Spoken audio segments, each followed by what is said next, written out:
We're going to begin our city council meeting. Sorry to be slow, coming from several different directions and things today. Appreciate your patience. Let's begin, if we could, with an invocation by Deanna Martin, and she is representing the Interfaith Council of St. George. And after Deanna, I've asked Terry Draper, who is the, let's see if I get this right, Regional Director of Communications for the Southwest region of Intermountain Healthcare.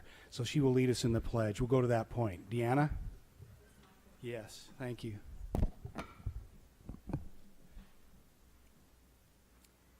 Our dear Father in heaven, we come before Thee in prayer to thank Thee for the many blessings that Thou bestows upon us. We thank Thee for this wonderful country that we live in and for the freedoms that we enjoy. We ask that Thou will bless the military and those who serve us, that they will be able to come home to their families in safety. We're grateful for this wonderful community that we live in and for those who here represent us. And we pray for them, that they will be able to work together, that they will have wisdom and empathy and common sense as they go about deciding on things that will be good for this community. We do thank Thee for all the many blessings that Thou bestows upon us and give Thee thanks and praise in the name of Jesus Christ. Amen. Thank you, Deanna.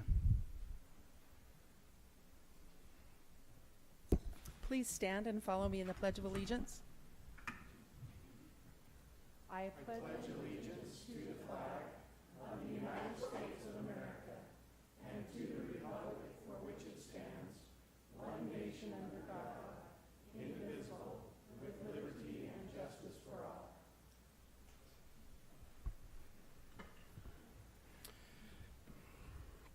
Thank you, Terry. Appreciate you leading us in that. I just was thinking, Terry's been here to many meetings, and I don't think she's ever had a chance to lead us in the pledge, and I didn't see any Scouts or Girl Scouts, so Terry was the closest thing I could think of to an awesome Girl Scout. Yep, right? Okay, well, we're glad to have everyone here today. We've got a long agenda, but we've got a few things written agenda that we'd like to do. First of all, we have Reese and Bailey here from Republic Services. Let's see, right in the back there. Yeah, please come forward. And they have some kind of something cool to present today. So take it away. Mayor and Council, I'm Reese DeMille with Republic Services. Thank you for allowing us to be here.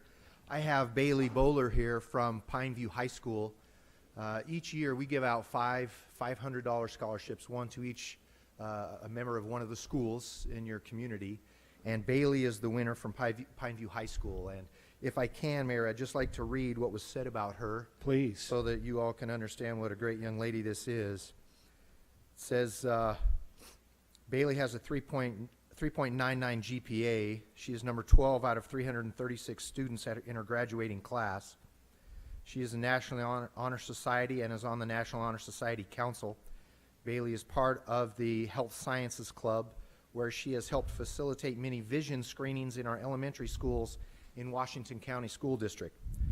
Bailey has been a part of food drives for Switchpoint and local shelter our local shelter and food pantry. Bailey has volunteered in a special needs activity group in our community where she meets with them once a week to provide learning opportunities and fun activities. Bailey and her family participate in Washington County's recycling program. The individual that gave us this information said that because we do not have recycle bins at our school, our aides collect the recyclable items and take them out to our secretary's cars, and Bailey takes them to the recycling center. So, on behalf of Republic Services, we would like to present Bailey Bowler with a $500 scholarship. She will be attending Brigham Young University, Idaho in the fall, and we want to present this to her, congratulate her. And also, Mayor, if you would join us, we'd like to take a picture. You bet.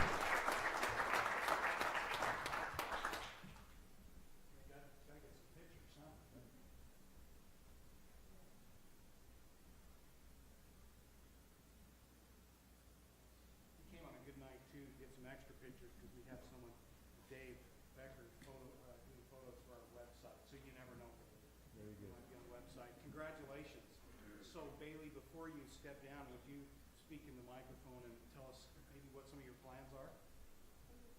Yeah, tell us what you're doing. And if you're interested in healthcare, watch out, because we have the regional vice president of Intermountain Healthcare here, so she might just snag you.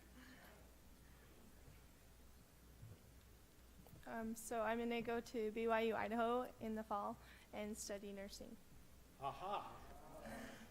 So Terry will probably catch you on your way out, but and Terry is a nurse with an MBA MHA, so she can point you in a few right directions. Well, Bailey, congratulations, and we appreciate Republic Services for all that you do for our community, and we're all 6 of us are actually on the Washington County Solid Waste District Board, and so we know all about Republic Services and what you do. So thank you for your interest in our community and taking especially interest in Bailey. So Bailey, congratulations again. Thanks, Reese.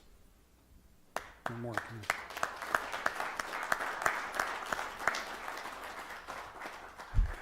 Okay, now we'll turn some time over to Terry Kane, who is the Regional Vice President of Intermountain Healthcare for their Southwest region, and Mr. Steve Kaplan, who is the board chair, governing board chair of the board, and love to, every year, we appreciate that you come and give us kind of a state of the hospital. So thank you. We'll turn the time to the two of you. Well, first of all, thank you for entertaining us for a few minutes. We have a great story to tell, and I'm going to turn the time over to my great board chairman, Steve Kaplan, and then I'll be here to help with questions or add any little tidbits in there when he finishes. Thank you, Terry. Thank you, Terry. We have a 2016 Statistics and Accomplishments report. This report here, if anyone in the audience would like a copy of this, Terry Draper can hand that to you if you did not receive one when you came in. Pointing to that, we'd like to recognize Dixie Regional on the outstanding operating performance of 2016. You can quickly scan the medical center statistics and see that most of the volumes are up compared to the previous year. We have a very busy hospital with 18,000 plus admissions through last calendar year and over 52,000 emergency room visits. We have a wonderful hospital, and it's an opportunity for our governing board, which is comprised of community volunteers, unpaid community volunteers, to work with one of the best administrative teams in the country. And Terry Kane and her senior management team are really regarded industry-wide as the top of their profession. They are very, very talented, highly recognized, and our hospital continually receives awards and recognitions which we don't seek but are lavished upon us. And you can make a quick scan of those on the back side of this document here. There's not enough time to read through all of them, but I would summarize by saying that in addition to being the recipient of so many quality and excellence awards, we have a vast array of clinical services that is really unusual for what you would find in a hospital in a community of our size. There are very, very few reasons why anyone would need to leave this community for any kind of health care, even trauma care. We have recently accomplished level 2 trauma care designation accreditation, and that's an amazing accomplishment. And I believe we are one of the few in the Intermountain system who have attained that level of trauma care services, which means that we were required to recruit orthopedic trauma surgeons and establish a neurosurgery practice and other services that allow us to take care of patients and emergency needs 24/7 in the most severe cases. I would also like to say that the main responsibility of our community board is quality and safety. So we meet monthly with the administration and we hear reports on all of the quality and safety issues that surface. It is our primary focus. And I would say that this hospital has an amazing culture of accountability, and everyone wants to do no harm. That is one of the key initiatives that Intermountain has implemented system-wide, and it's taken to heart here locally. We have a wonderful culture of teamwork and contribution and individual and team excellence, but we also have this amazing culture of high-quality care and patient safety. Maybe I'll conclude my remarks by saying that Intermountain Healthcare as a system, and especially Dixie Regional, have an emphasis on performing the highest quality care at the lowest possible cost, which means that we are a leader nationally and internationally in providing the best services at lowest prices available. So when you compare us to other markets for the quality of outcomes, it's really an amazing accomplishment.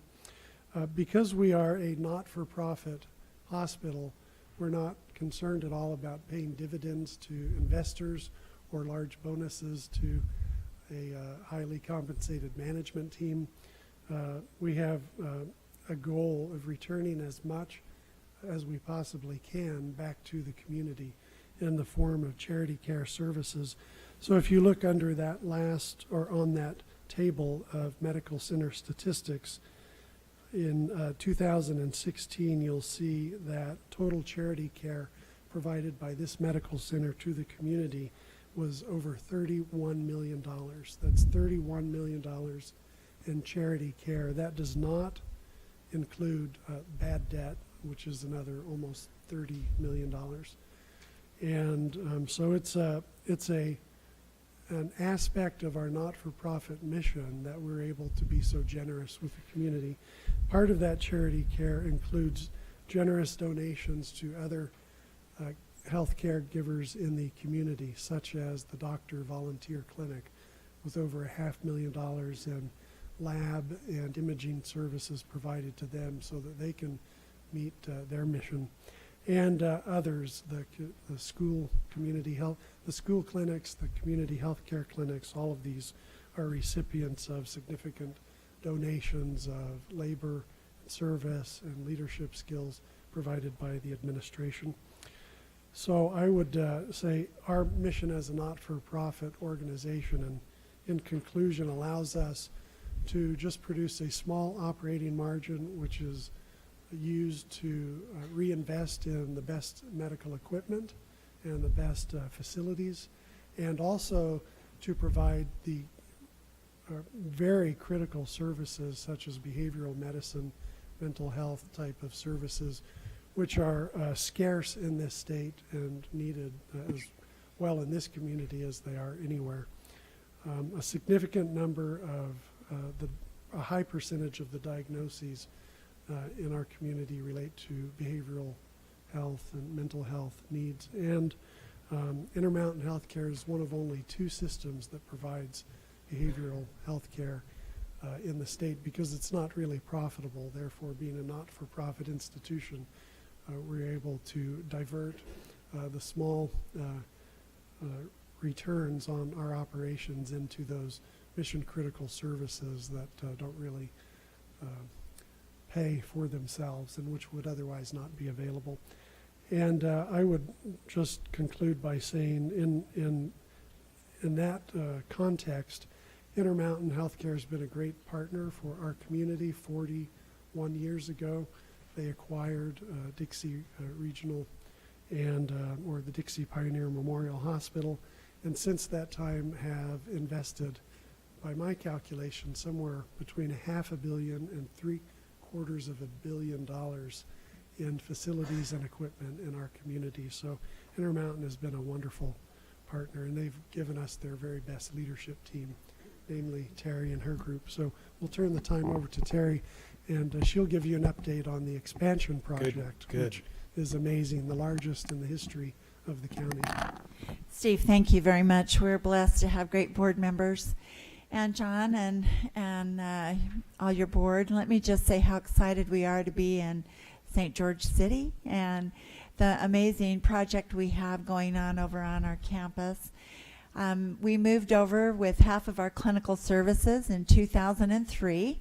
In October, I was here then. It was a great day, but we left half of our family over on the 400 East campus, which has allowed us to grow our services. But we've had to do a lot of amazing and unique things to keep patients safe over on the 400 East campus. And I will just say, by knocking on wood or whatever this is, that we've been able to do that. Or maybe over the last 10 years, we've had terrific success with a lot of great people working very hard. We add about 25 new doctors to the hospital every year. We're now a medical staff of over 400 physicians with about 125 advanced practice nurses that help support our physicians as well, and a staff of about 3,100 employees that work. We're the largest employer, private employer, south of Provo. So our company is a great one for great benefits, and we really try to do our best to help develop our employees and keep them for a lifetime. We have great people here, and that's been the secret sauce of our success. I really, truly believe that. So sometime next summer, we're shooting for at least the end of July, possibly the 1st of August, we will be completed with our 4 projects. We're halfway through. And I'd like to describe what they are. First of all, collectively together, they come up to almost 500,000 square feet of additional new campus space, which more than doubles the size of the existing River Road Hospital as it exists today. And we will be bringing all of our clinical services over from the 400 East campus. We'll be adding additional beds, bringing on new services. The 3 buildings that are closest to the hospital, there is one building going up that is north, going close to the Lowe's on the north side of the campus. That building will house our women and children's services, our women and newborn services, baby services, newborn intensive care, and an expansion of our mental health services that Steve described, which are so sorely needed in our community and in most communities. And the building in the back that is closest to the emergency room on the east side of the campus is an expansion of our laboratory and our imaging. It houses 50 additional beds and 4 specialty operating rooms that will be incredibly useful for our new trauma services that Steve just described. An intraoperative MRI that allows our brain surgery patients to go back and forth through an MRI and into the operating room will be the first one in the Intermountain system and only one of 2 in the state to have the capabilities to support our neurosurgical program, as well as what we call a hybrid operating room where our cardiac surgeons and our cardiologists will be doing procedures together. In fact, last week we did our first what we call TAVR procedures. Up to this point, patients that need an aortic valve replaced in their heart have had to have an open chest procedure and have the valve replaced into the heart and sewn in. And our physicians, our cardiac surgeons, and our interventional cardiologists did a procedure last week on 2 patients and 3 patients today, actually, where the procedure is done through catheters through the veins and the chest is not open. Last week, our first patient was done by 10 o'clock in the morning and sat up in bed having a full meal by midday. And so this is how much our technology is changing and how fantastic it is to be living in this time in healthcare where so many terrific technological advances can help us. And so the building in the back that is closest to the Four-Master Drive is an expansion of our clinical towers that will house our hyperbaric and wound chamber. We're bringing over our acute rehab unit. We're moving our ICU out and adding beds into the space. We have a full floor that's dedicated to our neurotrauma, and then we have a Sheldon space and 1 floor for pediatrics. And we are in negotiations with our Children's Hospital and Primary in Salt Lake to expand and develop more children's services closer to home in St. George in partnership with our sister hospital in Salt Lake City. And then you're just going to be able to start to see our freestanding cancer building open up in the back. This is the building that will be next to the Health and Performance Center and closest to the university's Allied Health building, and sandwiched in between the two. The building will house outpatient imaging and all of our cancer, medical, and radiation oncology, and will house 4 research laboratories, of which one of them will be housed by Stanford University as we look together to change precision medicine and the way we treat cancer and many other diseases in the future. So we feel blessed to be the leader in that area. We're doing some amazing things, and certainly there's so many great things that put St. George on the map, but we hope we contribute to that and add value to our community. I'm proud to be the leader of the organization and to work with all of you, and we just wanted to say thank you to the city and to give you a progress report on how we're doing and take any questions. So, Terry, first of all, it just doesn't sound like there's anything going on. Nope, my days are full. Yeah. Yeah. Got a lot of No. great help, though. No, we appreciate it. Council, any questions for Terry or Steve? I'll just make a comment, Mayor, that each year that Terry and Steve appear before the council to let the public know what's going on, you cannot help but be just so impressed with your organization. And Thank you, Ed. the speed in which you're building these new, every day I drive by there, it just is overwhelming. You It's see cool, it isn't it? going right in It's front of fun. your eyes, it's going up, and it's really exciting, and I'm particularly excited about the mental health expansions. Yeah, So thank you so much. you're very welcome. Thank you. Any other comments or questions? I had a quick question. When I was looking over these numbers, the ER visits are up about 3,900. Are you adding to the ER, or is there going to be more? Yeah, we are not adding to the ER in the space, but right next door to it on the east side are these 50 high observation beds. And it will allow the emergency room to swing in and swing out. So in a sense, it expands their capability. And then we have plans for the 400 East facility. I'll just quickly say that we're in the middle of our planning. We're very interested in, we're working with the city, with the LDS Church, with our legislators, other people in the community. We have a strong desire to do something really amazing for seniors on the 400 East campus. More to come on that. So it's still a proposal in the works and will have to be approved by my superiors at Intermountain before I can talk more fully about that. But we're very excited about what we have the potential to do to help the city grow in the older part of town. Okay? All right. Thanks very much for having me. Thank you, Terry, Steve. It's wonderful. We appreciate the contribution that Intermountain Healthcare makes to our whole community. Thank you. Okay. I think we're ready to begin the agenda. Gary is just coming back in. Any additions or deletions? We've got the addendum. Council, you should all have that. Yeah, we'll get there. So we have a number of public hearings today, but we'll start with one that is on the first Thursday of each month. We have comments from the public, and again, we have posted over there comment cards. I haven't received any, and there are a few rules with that. One, this is for comments that aren't related to anything that are on the agenda. So some of you may have come to take part in or offer comments to one of the public hearings listed. This is not for that. These are kind of more of a general nature. So are there any comments that weren't submitted that you'd like to make at this time? Seeing none, then, Gary, let's go to the financial report. All right, Mayor and Council, you should have in your packet a copy of the latest financial report. Trevor's here, who prepared that.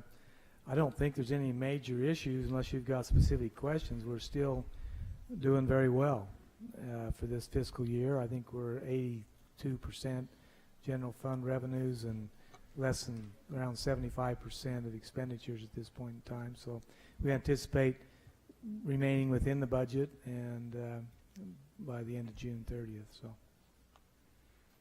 Very good. Council, any questions on this? Again, I always appreciate the kind of the summary. It's been our tradition. Trevor, thank you for continuing that. Makes it easy for us to, at a glance, really get a good snapshot of what's going on a monthly basis. Any questions? Otherwise, council, I'd entertain a motion. I will make a motion to approve the financial report for April 2017. Second. We have a motion by Michelle and a second by Betty. Any discussion? All in favor, say aye. Aye. Any opposed? Motion carries unanimously. Just two bid openings, or bid awards, Mayor. The first is the award bid for the Bloomington Drive resurfacing project. I'll let Brett maybe give you some of the details of this, but the bidding climate is not what we would like anymore in the area. We're seeing the costs are significantly higher than what we have planned on to start this year out in our budgets. And so this project, as you're aware, is for the resurfacing of Bloomington Drive. It also is for the replacing of the existing line, water line that's in the old Bloomington Drive that was put in when we annexed the area from the county. And it has asbestos in it. It has issues. It's a concrete type pipe. And so even though we haven't had any major issues with that water line, we're believing that it's so close to the surface in redoing the road in the future, we'll probably be having to go back in more often and replace and fix it and tearing up the newly laid street. So we're proposing that we go forward and replace that water line at this time. It's significantly higher than what we had thought with regard to our costs, but I've talked to Scott, and I think that what we, between Cameron and Scott, trying to work out how we can reduce some of those costs, that we'll have to bump another capital project in the water department if we want to go forward with that. And that would be our recommendation, that we go forward and do the water line while we're doing the road, just to do some preemptive improvements to save having to cut the road up down the road. So I don't know the numbers. You've got the numbers there, Brett.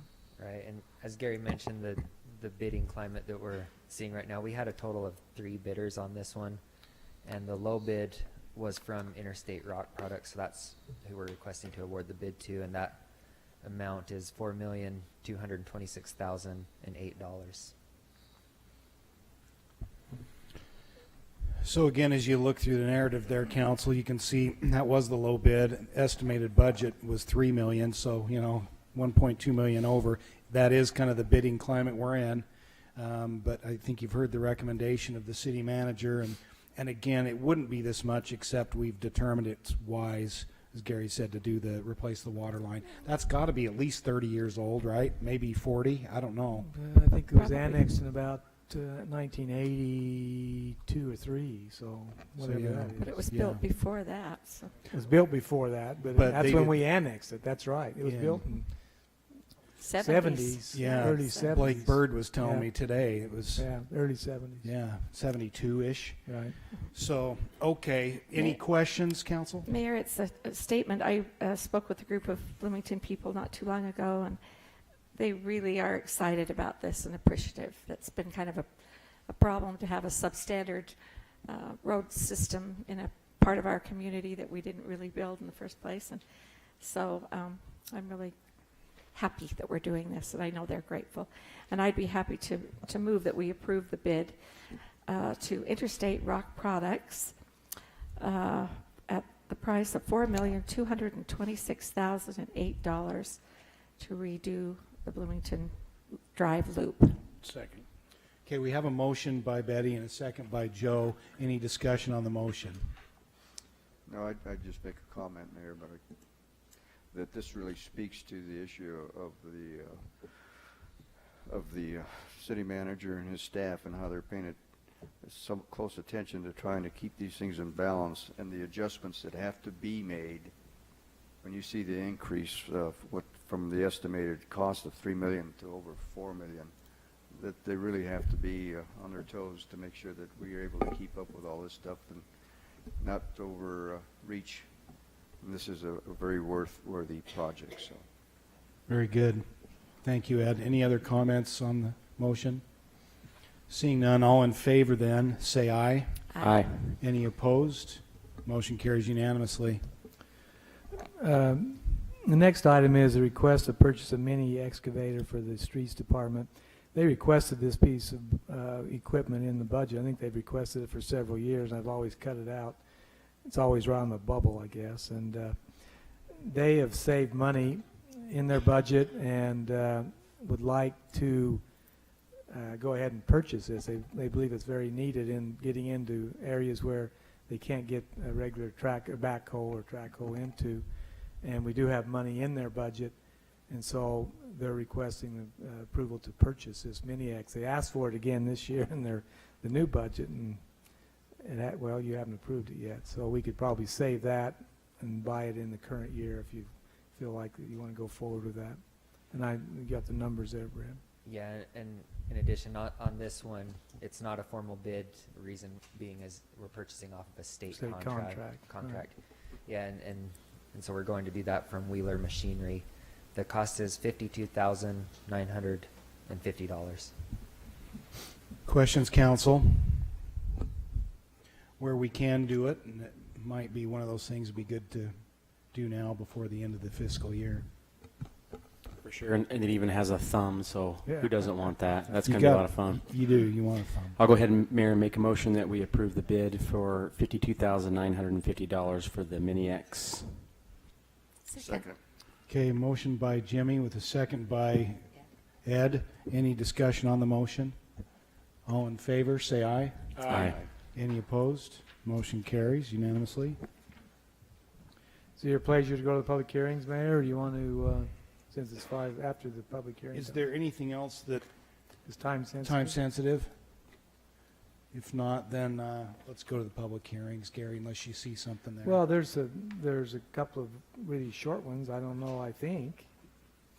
That's okay, let's do that. Okay, I think under staff reports, at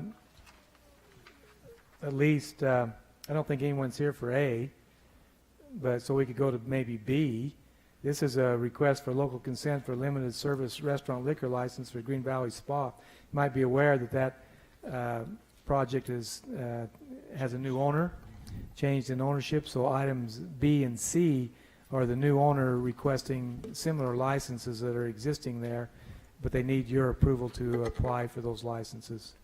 And we've reviewed their applications, and they do meet our requirements. So, Questions, council? And if not, I'm ready for a motion for 6B. Motion to approve the local consent Class C license for the resort at Green Valley.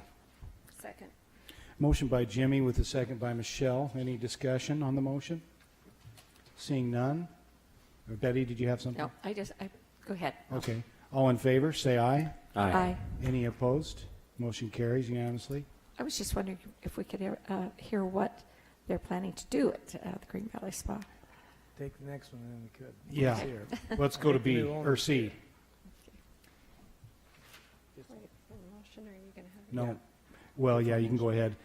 Motion to approve the local consent for an on-premise banquet liquor license for the Green Valley Spa. Second. Okay, we have, Is that sad music or what? Yeah. it's good music, but I don't know if sad or happy. It's the background music to my manly voice I got today. Yeah, You that's have good. a manly voice. Yeah, bass I today. knew you guys were liking that. So I think we had a motion by, is that you, Michelle? Second by Jimmy. Yes. Any discussion on that motion on 6C? Seeing none, all in favor, say aye. Aye. Any opposed? That motion carries unanimously. Okay, now let's hear about it briefly. And by the way, in a day or so, happy birthday. Appreciate it. Thank you. 21. State your name. 21, yeah, there you go. Dave Nazel. Thank you for moving that up as well. Got a basketball game to go watch. Can we I'll come? text you about it. So we're super excited about it. Appreciate everything that the Coombses have done for Green Valley over the last few decades up there. You know, we've had the opportunity to work on some other projects up there that kind of stand on their shoulders, and are excited with Green Valley. Recently, a couple months ago, we're able to acquire that and are in the process. We actually just today have shut down for the next 2 months to breathe some more life back into it. We'll be doing a little bit of upkeep on the landscaping, painting, just rehabilitating the rooms and whatnot. Also, you'll meet over the next couple months. We've got a phenomenal gym that we were able to steal from Napa Valley that's operated in a league of his own for resorts. And so he's here. We'll relaunch in August with a new name, new brand for it. At the same time, we've got another project that we've started just behind the resort that's also nightly rental that'll be going simultaneous with it. And so the Estancia's finished its last 2 phases up there, and so it's just we've got a lot of good activity for families who are purchasing vacation homes, and just plan to keep it a lot geared towards the families and the condos up there, and then the resort portion, the new hotels will be ratcheted up a couple levels from that standpoint. So we're pretty excited, but it'll take a couple more months of work. That's great. Again, you notice he said short-term rentals, so again, this is part of our resort overlay area, and so we have short-term rentals in abundance, as Gary can testify of, in that area. So any questions, other questions, council? Dave, That's I'm great. just amazed sometimes that we're asking for beer license and no wine for that particular type of venue. It has both, I believe. I think one of them's a banquet license. It's a wine and beer. It's not the hard liquor maybe in the future, but right now just the beer and wine for up there. Beer and wine. Yeah. Mayor, I've heard a rumor, living out in that neighborhood, that they've imported several basketball courts. Is Oh, that yeah? true? That From is NBA, So old NBA teams, and you're going to turn it into some sort of a basketball training facility. they've got, if you haven't seen up there, they had 4 indoor tennis courts that have been severely underutilized for the last while. And so local private foundation thought it would be good, with the different activities going on up there. And so, yeah, we'll have it done here in a couple months, but right now we've got last year's Memphis Grizzlies court in there and LSU's court. They're rebranding their own, and then we've got the old Lakers Forum court from Magic Johnson's day up there. So it's going to take a little bit of work to redo, but they've really gone all out, and it's pretty neat. The kids that are coming up there, and then they've got a couple people that are running it that have played basketball overseas that are bringing in teams from China, India, and Japan to train there as well. Well, I was all state in high school. I can probably help you. I think. They do have an open spot for you, so we'll take it. I knew that was coming, but they did But win a make state them wear championship. The shorts that they used to wear in his Yeah. day. Deal. That'd be embarrassing. They did win a state championship, though. So All right, he's a well, good guy to know. I think people are interested in what's going on up there in that neighborhood, my neighborhood that's there, and it's I think, a great opportunity. It's a beautiful facility. It just needs some help. So I think it'll be good for the community.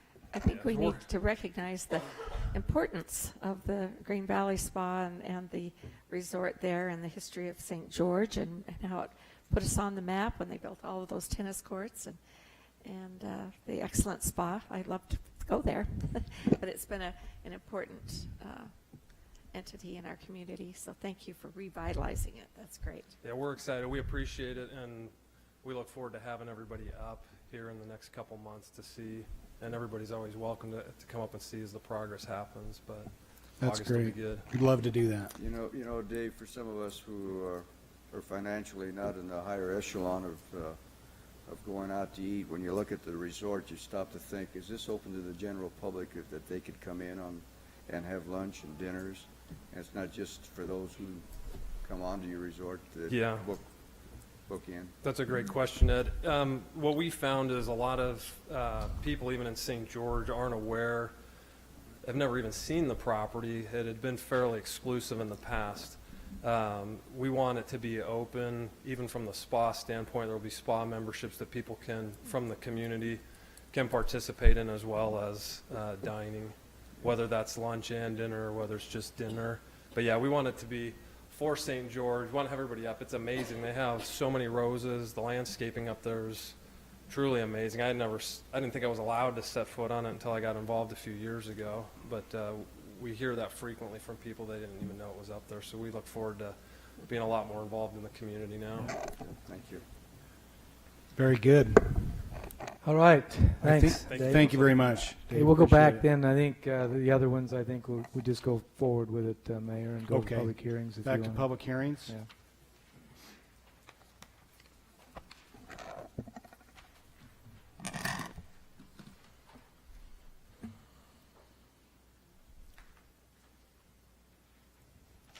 First public hearing, 3A and 3B are related. They're both regarding the MC zone. The first one is 3A. It's a public hearing to consider amending the general plan and provide a new zoning district for the land use category industrial, and the city is the applicant. So in the general plan, there's a chart. In the actual text, there's a chart that refers to each of the land use categories. And it translates in a specific zone that an applicant can request for. And so you have, for instance, residential, medium density, and then it has which zoning that translates into. In industrial I, currently, if you have that land use designation, you look for a zone change, you can zone change to M1 or M2. And with the addition of the MC zone, we're proposing to add MC as a zone that can be requested if your land use category is industrial. Remember, we've talked about this, council, previously in a work meeting, so shouldn't be a surprise to us. Any questions before John sits down? Okay, then I'll open the public hearing for anyone who may have come to express input on this item 3A on our agenda. Doesn't surprise me. Because this isn't maybe the most riveting thing, but believe me, I think it'll be a good thing for the city. So I will close the public hearing, come back to you, council, for any discussion or for your action. I will make a motion to amend the general plan to provide a new zoning district for the land use category industrial. Second. Okay, we have a motion by Michelle and a second by Ed. Any discussion on the motion? Seeing none, all in favor, starting with Ed, say aye. Aye. Aye. Aye. Aye. Aye. Motion carries unanimously.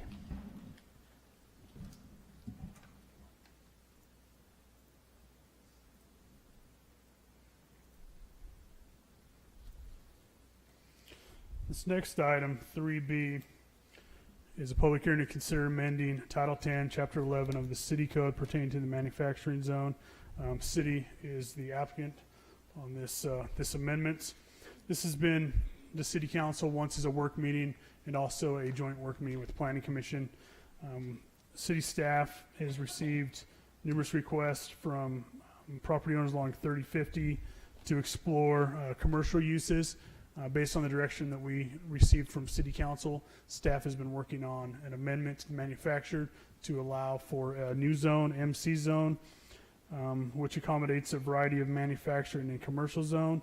The MC zone would be available at the request of a property owner through a rezone request. And so this is the ordinance and the actual text that would amend the code. There's a variety of different uses. We use essentially the M1 zone as the basis, and we added commercial uses. There's a variety of additional uses. There's athletic and sporting goods stores, antique stores, bank and financial institution, building material sales, carpenter cabinets, electrical plumbing and heating shops. There's general retail, along with all the other manufacturer uses that are in the M1 zone and some of the M2 zone. And so this is a lot of the uses that are being proposed. I know the We went City through Council has this. seen this a couple times. John, for those people that are home and listening, when we hear 3050 East, what are some of the big major businesses that are there now so they can get it in their mind what's going to be on this road? Well, 3050, a lot of it is built out now. And so it's right down the street from Costco. A lot of the area from Riverside to Costco is all manufacturing. And so there's been some desire with the increase in traffic to look at more commercial uses. There's a variety of different manufacturer uses there now. And now that 450 goes through, you're going to have a signal light right at that intersection as Yep. well. So the public can see where all some of this money that's being budgeted is going to and issues like that. Thank you. Yep. Any other discussion or questions for John? Mayor, Yes. I just think it's, John didn't say it, but it's my understanding when we talked about this, that any use that's existing in the Mill Creek Industrial Park or along that road would not be, would still be conforming. They wouldn't be non-conforming. That's correct. And so it doesn't affect anybody that's currently in operation in a business there. What it does is give an opportunity for a use that was in that M2 or M1, whatever the zone was, in that area, to ask for a zone change, which they'd have to go through. It's not changing any zones tonight. No. It's just allowing those people, if they would like to come in with a use now that would fit commercially or the expanded use list in that zone, they can ask for a zone change.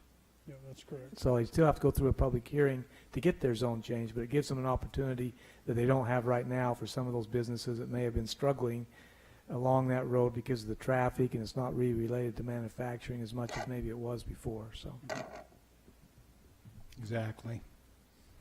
Good. Appreciate the clarification, Gary. Okay. So I will open the public hearing for anyone who might have come to express opinion or input, provide input or ask questions on item 3B on our agenda. If you just state your name for the record as you come to the microphone. Hi, my name's Aaron Smith, and I came to the work meeting for this, and by the way, I agree. I think it's a needed zone option for along 3050. I made some comments at the meeting and then didn't get any feedback, and then I sent an email and didn't get any feedback, so that's why I'm here, and maybe I'm too late. But there seems to be, I'm in the boat and power sports business. I own Moto Zoo and Moto United, the Yamaha Honda store up on the freeway, and I'm building the boat store over in right across from Costco. You guys have seen the buildings maybe going up if you've been over by Costco. Mm-hmm. There doesn't seem to be a designation for boat in the area. There's one that clearly is for automotive use, and it kind of gets its own designation. And then I even saw ATV and ATV sales and service on there, and boat kind of is in this hole that there doesn't seem to be a designation. So I wanted to get some clarity on what that means for boat, because it's not listed anywhere on the uses, and it isn't John? automotive. So Maybe John can help us here. So the proposal that staff is proposing, the automotive would only be automotive parts. Right now, boats is not listed as, I believe you're referring to boat sales. boat sales, service, parts. And so boat sales in this draft isn't being contemplated, so it wouldn't be permitted under this draft. Okay. Why? Yeah, any further comments, John? Any thoughts? So in the commercial zone, which is where we extracted boats, cars, RVs is all part of the only permitted on the specific streets. And so when we looked at adding car sales, RVs, and boats, we didn't include that because it wasn't one of the streets that was part of the commercial zone. Is there a thought that there's not harmony between those? Well, the original, at least in the commercial zone, is we wanted to limit where we put the car sales, and we only want them on specific streets and on lots that were certain width and not the smaller lots. And so that's why in the commercial zone, they're limited. Yeah. But, this is a new zone, and it's before the council. So theoretically, if you okayed boat sales, then that could maybe open it up for automobile sales.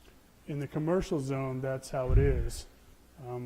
I believe you could specify in the zone that would be boat sales only. That'd be up to the council. That's what I'm wondering, because that would not change the streets that have been approved for auto sales. Right. Okay. I think that's a concern you'd have to address, is whether or not you want those sales to go on every commercial street or every commercial zone. And whether this is different than an auto sales or a RV sales, because that's what the basis of the ordinance was, just to limit those, because, you know, you didn't want them every turnover in every other place. But if you want to say it's there, you certainly could do that and specify that's being another use. It's just a question of, do you think 3050 East is appropriate for auto sales and RV sales and boat sales, to allow them all to be used, or to limit that to maybe one of the three or whatever? That's certainly your choice. Yeah. Aaron, go ahead. Can I just make a comment? I've traveled throughout. I own dealerships from Los Angeles to Salt Lake City. This isn't my only place that I do business. I have 9 stores. And in other areas, the industrial and manufacturing areas are the ones that attract the boat dealerships. It's very seasonal. And typically 50% of the business is a boat storage, whether it's indoor or outdoor storage, and the other 50% of the business is boat retail. And so you find all of the boat dealerships end up in industrial areas where there's big tracts of land and large warehouses, and they supplement their retail sales in the summer with their boat storage in the winter. And so it falls, and I sell everything from automobiles to boats and everything in between. You're familiar with MotoZoo probably, and some of the local. Automotive is very, very different in nature. It's generally, you know, there's big parking lots out front and outdoor showrooms, and it kind of is its own animal. Boat sales, in fact, if you look at the local boat dealers, which would be like Rogers Performance Marine, who ended up out in the industrial area. Adonia Yachts is in an industrial Fort area. Pierce. All of these boat dealerships naturally land in industrial areas because it makes sense, because they store boats, they manufacture, they work, they need big spaces. And so it's a very fitting use for boat because it lends itself. And if you went from Los Angeles to Salt Lake City, you'd see the same uses kind of in each area, which is, you know, we as dealers want to store the boats as part of the business, and then we want to retail the boats as the other part of the business. And that's where it's naturally, even in your own city, gravitated. There just isn't anything that outlines boat. And so it makes it a little bit unclear when we try to figure out where do we go as a boat dealer. Do we go out to Fort Pierce? Do we go out to Gateway? Do we go to this area in St. George? We're not really automotive, you know, so there's not a designation. That's why I and again, I tried to raise this in work meetings. I just didn't get a lot of feedback, so now I'm kind of re-raising the issue. Well, that makes sense. I can understand that. So what we could add this as a use if we saw that as. I have a question for John, perhaps. What about the boat sales that are down on Riverside Drive? Is that in industrial, or what zone is that? Boat sales is not permitted on Riverside. There's one down there. Yeah, there's one down there. It's You have to move it. Sorry, I brought it up. no, he knows. Yeah, I can speak to that. We're actually retailing the boats out of MotoZoo. We're not retailing the boats on Riverside. That is a storage and service facility. But again, there's this disconnect. Hence the problem. Yeah, there's a disconnect because there's not really a spot for boats. And so we're kind of trying to bounce around and be compliant, but it's not identified anywhere. The other thing that really should be spoken to is the tax revenue opportunity. I know, as an example, because there's not a designation, it's a deterrent to the opportunity to retail and retail properly. So all the boat dealers are essentially retailing, but they're not able to do it with a proper, clear channel. And so there's a lot of opportunity being missed. I don't want to call out any businesses, but there's millions of dollars in revenue that should be taxed that is now not currently being taxed because the boat sales are running through a consultative process and the revenue is going to other areas instead of actually being retailed and the revenue coming through our city, the tax being collected through our city. So fiscally, it's a positive thing to have a clear path for the type of business, especially if we as citizens want to continue to enjoy boats and service boats. and there's an ancillary benefit. This category of sales in the state of Utah passed food for the #1 generator of revenue, and it's automotive, boat, RV generates more revenue for cities and for tax than any other thing above food. Food used to be #1 until they adjusted the tax. So creating a clear path for this will open up an opportunity for additional revenue and additional tax if you'll just create the path for it. So that right now, like I said, it's going through this backdoor channel of like consultative and it never gets taxed. It's kind of a weird loophole. So I think it's a positive thing fiscally too. Well, on here, I'm looking, and we have RV storage listed here as a conditional use permit. Could we do the same for boats? It's permitted in the M1, some M1, I think, and M2, some of them. It's already a permitted use, which is why I bought that land by Costco, because it's now it's permitted for storage. So it works great for the storage part. It just doesn't quite lend itself to the sales part, sales and service part, which is the disconnect, because the city, no ordinance has addressed that. So I think we're just asking that be addressed and create a clear path for the dealer. So I think he's provided some very good information. It seems like kind of a no-brainer to me to be able to put that in there as a use, a permitted use. I mean, how he's explaining that these industrial areas make a better use for boat sales. It's just nobody's really put that forward and made it clear, and I think we ought to, in my mind, that's something we ought to just do, especially in this, where we're creating this new zoning district. It makes sense to me too, and I have a boat, and I know exactly what you're talking about, because when you are taking your boat somewhere, and I've seen it in Salt Lake, you're exactly right. Of course, I don't need to tell you that. You own them in other places. That's where you will find them. Right. You'll find them in this, kind of semi-industrial areas, and it's about the space, and you're not going to find the space, on some of the, main corridors, commercial corridors, and if you do, there's no warehouse space. Right. And yeah, it is a different animal, like he's saying, than auto sales, which clearly in a commercial zone we're trying not to have an auto sale in the whole street, but right. If we can just designate it as boat sales in this district, I don't boat sales and service. And service, yeah. There's obviously a need for it. And storage, yeah. all three. Yeah. Well, if this could have a meaningful impact on resources and income for the city, something that certainly should be looked at. Yeah, even without that, I think it just makes sense. I mean, it's different from auto. Yeah. Well, I think that's fine. I think that can work in as long as you tie all three together. But I think if you limit it to one of the three, then you're going to face that problem of having every smaller piece have a sales, a car sales or a boat sale. You mean limit it. You mean all three with the boat, not? Well, I think those three uses are fine. Right. We're just concerned that we don't turn 30/50 into a used car lot. Correct. All the way from top to bottom, and then have every one be a boat too. I mean, you can get so much in that particular area, and the uses are. I appreciate his comments as far as tying the three together. That makes some sense. Right. But it wouldn't make much sense to us to say a standalone, just a boat sales. I mean, you can say the same thing about car sales as far as sales tax, as far as people seeing the visibility. But where you've tied it all three together, then I think you're okay, and from a staff standpoint, to do it that way. Does that make sense for you, Aaron, then?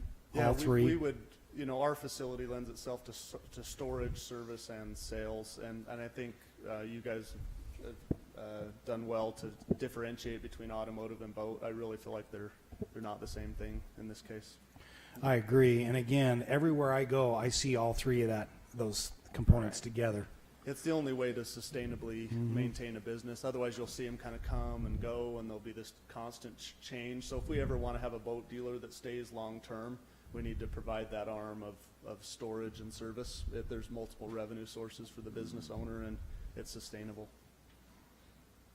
Sean? Well, I'd like to comment on the Riverside Drive question, because that came about because of some complaints from the office building next door that Aaron's already purchased to his is a Moto Zoo that's over on Dixie Drive and right in the backside there, and about the storage. So they needed some storage capacity while they were looking for another place to store the boats and some of your ATVs, I think. I don't know if they're stored over there or not. But the agreement was no sales would take place there except for sales of parts out of that building. Now, I don't know if that's ever occurred, but if you're looking at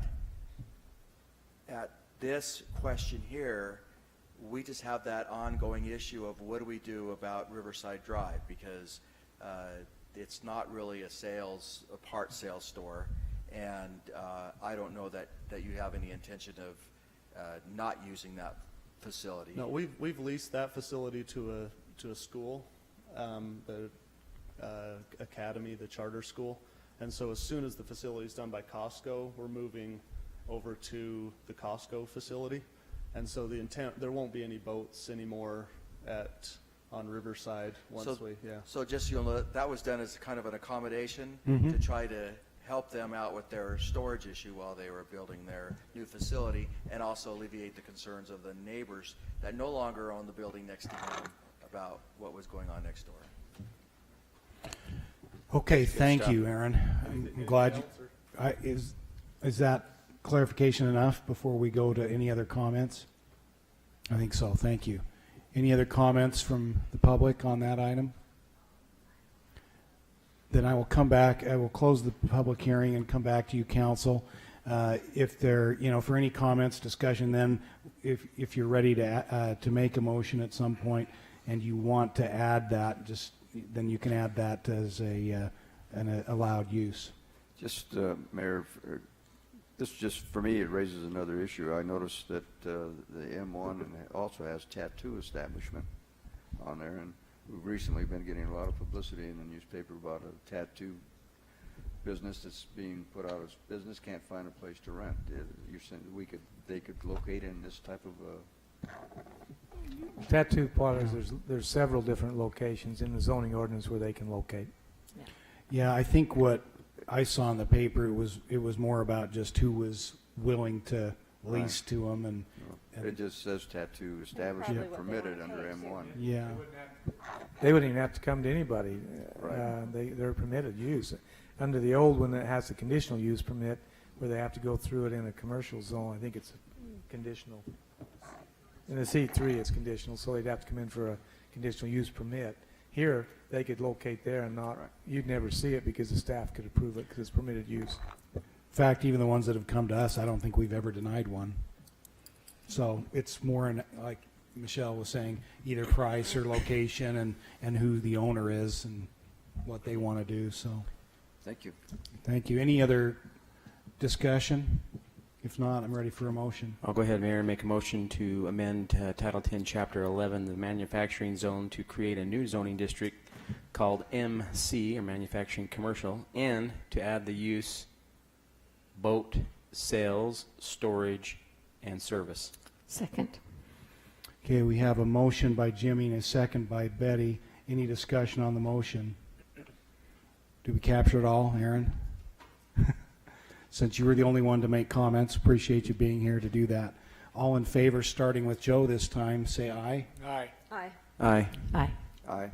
Motion carries unanimously. Just quickly, I'd like to thank Aaron for taking the time. I know he has a financial interest in this, but you know what? He stayed patient, diligent, came forward, made some great comments that made complete sense, and it's just how I like to see things happen in our city. So thank you for taking the time to do that and being patient and diligent and not getting everything you wanted the first time, or maybe not getting heard. Thank you for staying with it. So appreciate that. Thanks, Jimmy. Next item, 3C, public hearing to consider amending Title 10, Chapter 19, Section 1 and 5 of City Code pertaining to off-street parking and non-residential area requirements. Applicants, the City of St. George.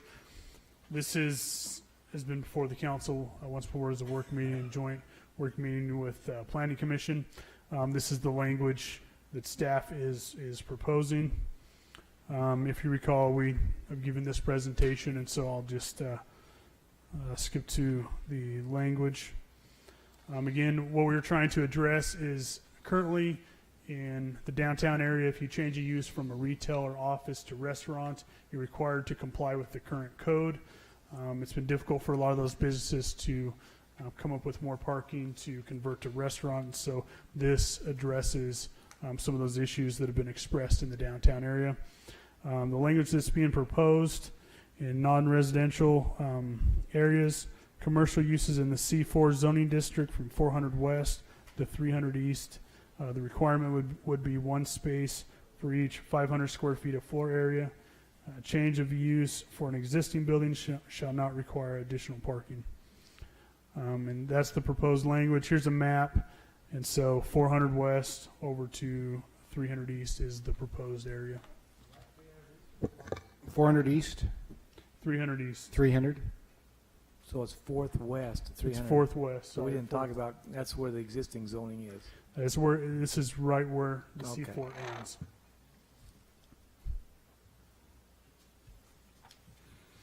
We did talk about this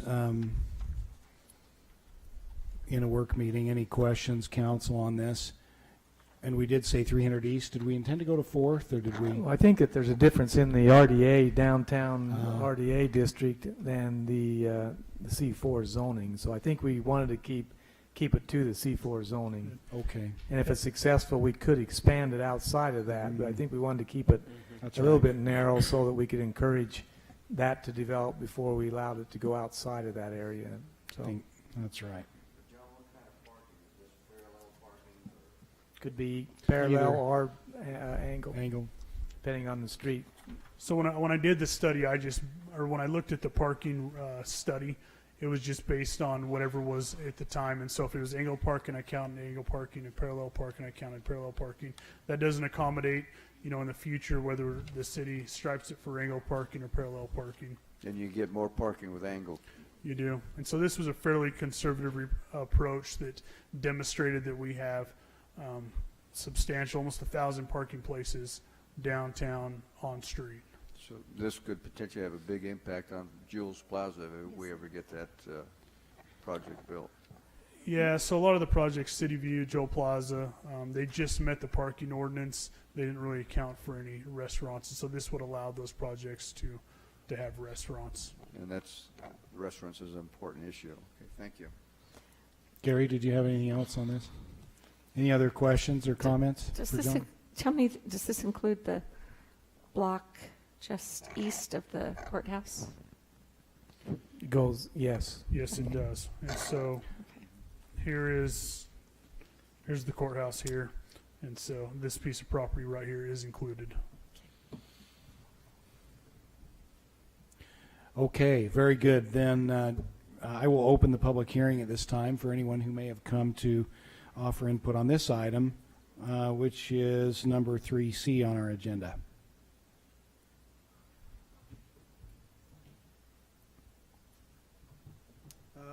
My name is Jack Lancaster. I own Armita's Mexican Grill, soon to be Angelica's Mexican Grill. And we are very much in support of this. And I think it's a great thing for St. George. I was working at my restaurant last night, and within 45 minutes, I had 3 families from the eastern United States come in that are visiting southern Utah. And they came and they want to eat local. So when you make it easier for a local small restaurant, it's not a chain restaurant, that can open a business in downtown St. George, because we're removing the obstacle of the parking, because that opens up more properties, I think we're doing us all a big favor. And I'm very much in support of this. Thank you. Very good. I agree. And we've been told that by a lot of people. So, any other comments?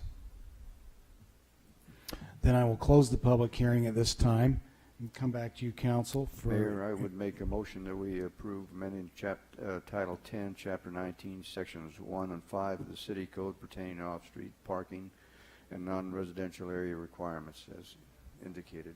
Second. Okay, we have a motion by Ed and a second by Betty. Any discussion on that motion? Seeing none, all in favor, starting with Ed this time, say aye. Aye. Aye. Aye. Aye. Aye. Motion carries unanimously. Mayor, we need Yes, to do sir. a shout out to John. He's Lot of taken this work. responsibility on. We had a discussion about the downtown's so important to our community, and how can we make it more healthy? He took it on himself to go out and look at the maps and to figure out the numbers and to say what can we do better, and I appreciate him taking that initiative and bringing that forward to you. Thanks, Gary, for mentioning that, because when I have an issue with zoning, I just send him to John, and he's always helpful. I mean, all of our staff is, but John's been willing to take and look at some things, and I appreciate that. And did I miss tacos today? Thank you. You did miss tacos. Oh, man.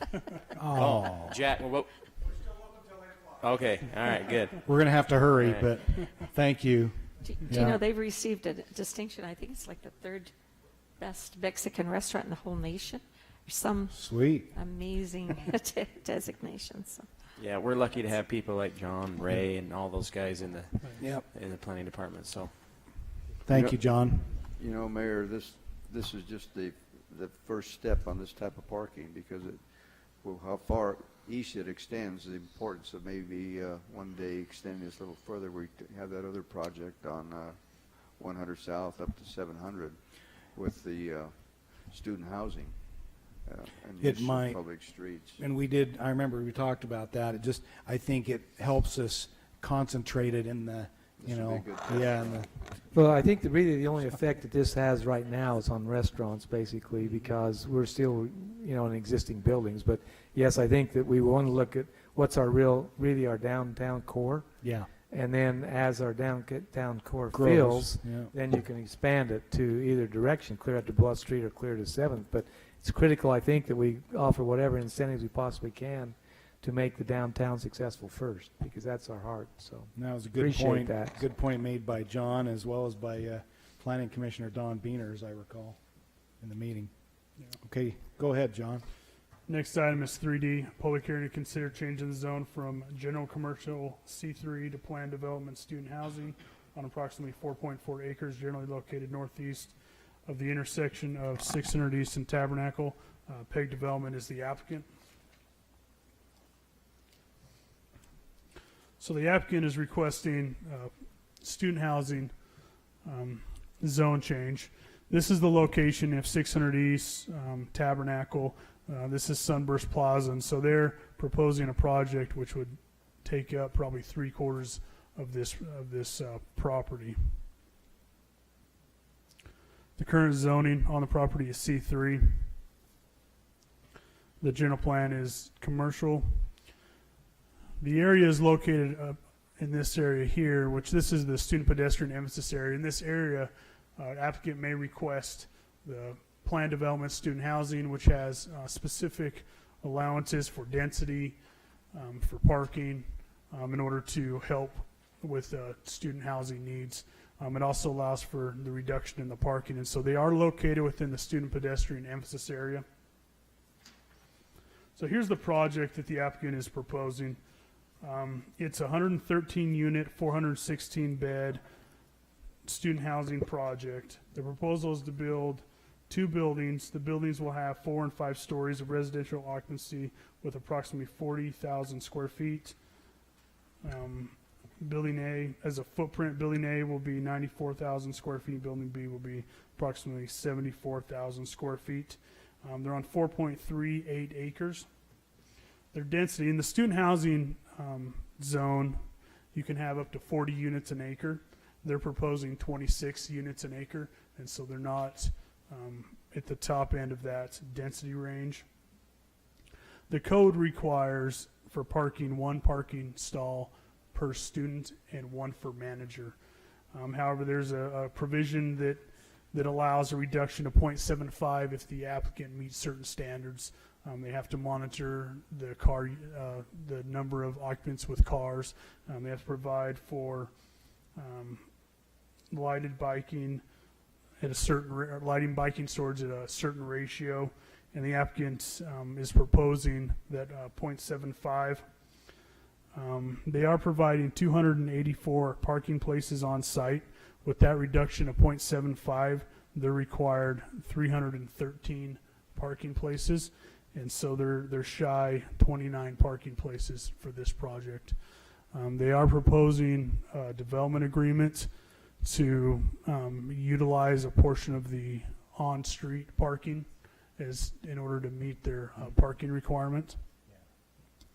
Also part of the parking requirement is guest parking, 1 per unit, which would equal 37 parking places. The code does allow for reduction, allows the city council to reduction with the recommendation of planning commission if the applicant can show that it's not justified. They did provide a letter with a parking study with some evidence that they don't believe that they need the parking, the guest parking.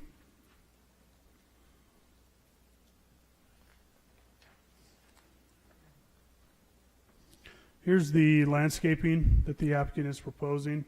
The requirement is 20%. They're meeting their 20%. There's also a recreation requirement of 100 square feet per unit. They're exceeding that requirement by about 200 square feet.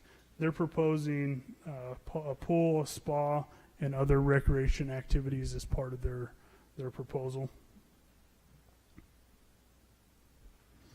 This is the elevations of what they're proposing.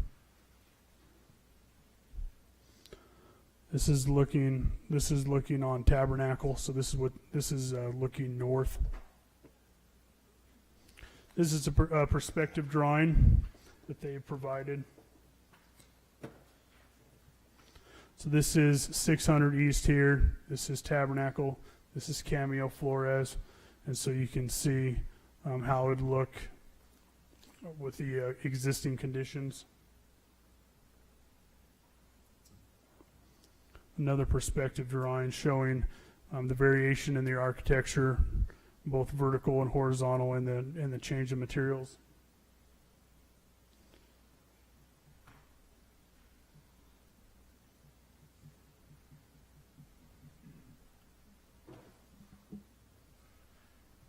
They did also provide a materials board. They're using brick, stucco, and some concrete as accents. Another perspective, this is showing their amenity area with the pool and the spa. As part of a PD, they are requesting signage. They're requesting 3 monument signs at each of their location, each of their entrances. They're proposing a 6x12 sign.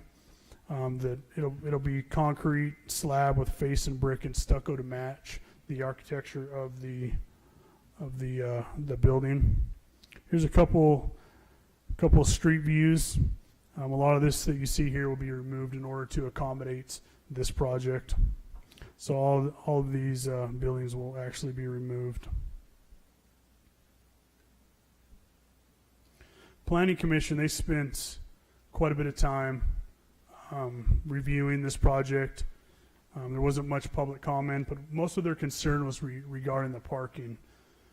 Now, the Planning Commission, they recommend approval with the condition that the project meet the student parking requirement of 0.75 on site.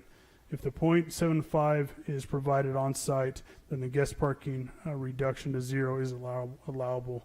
They also approved it with the recommendation of staff's comments, which are listed in the staff report. They're pretty standard comments dealing with the appropriate development agreements with the student housing and the 0.75. And that concludes staff's presentation. The applicant is also here and available to answer questions. Ed?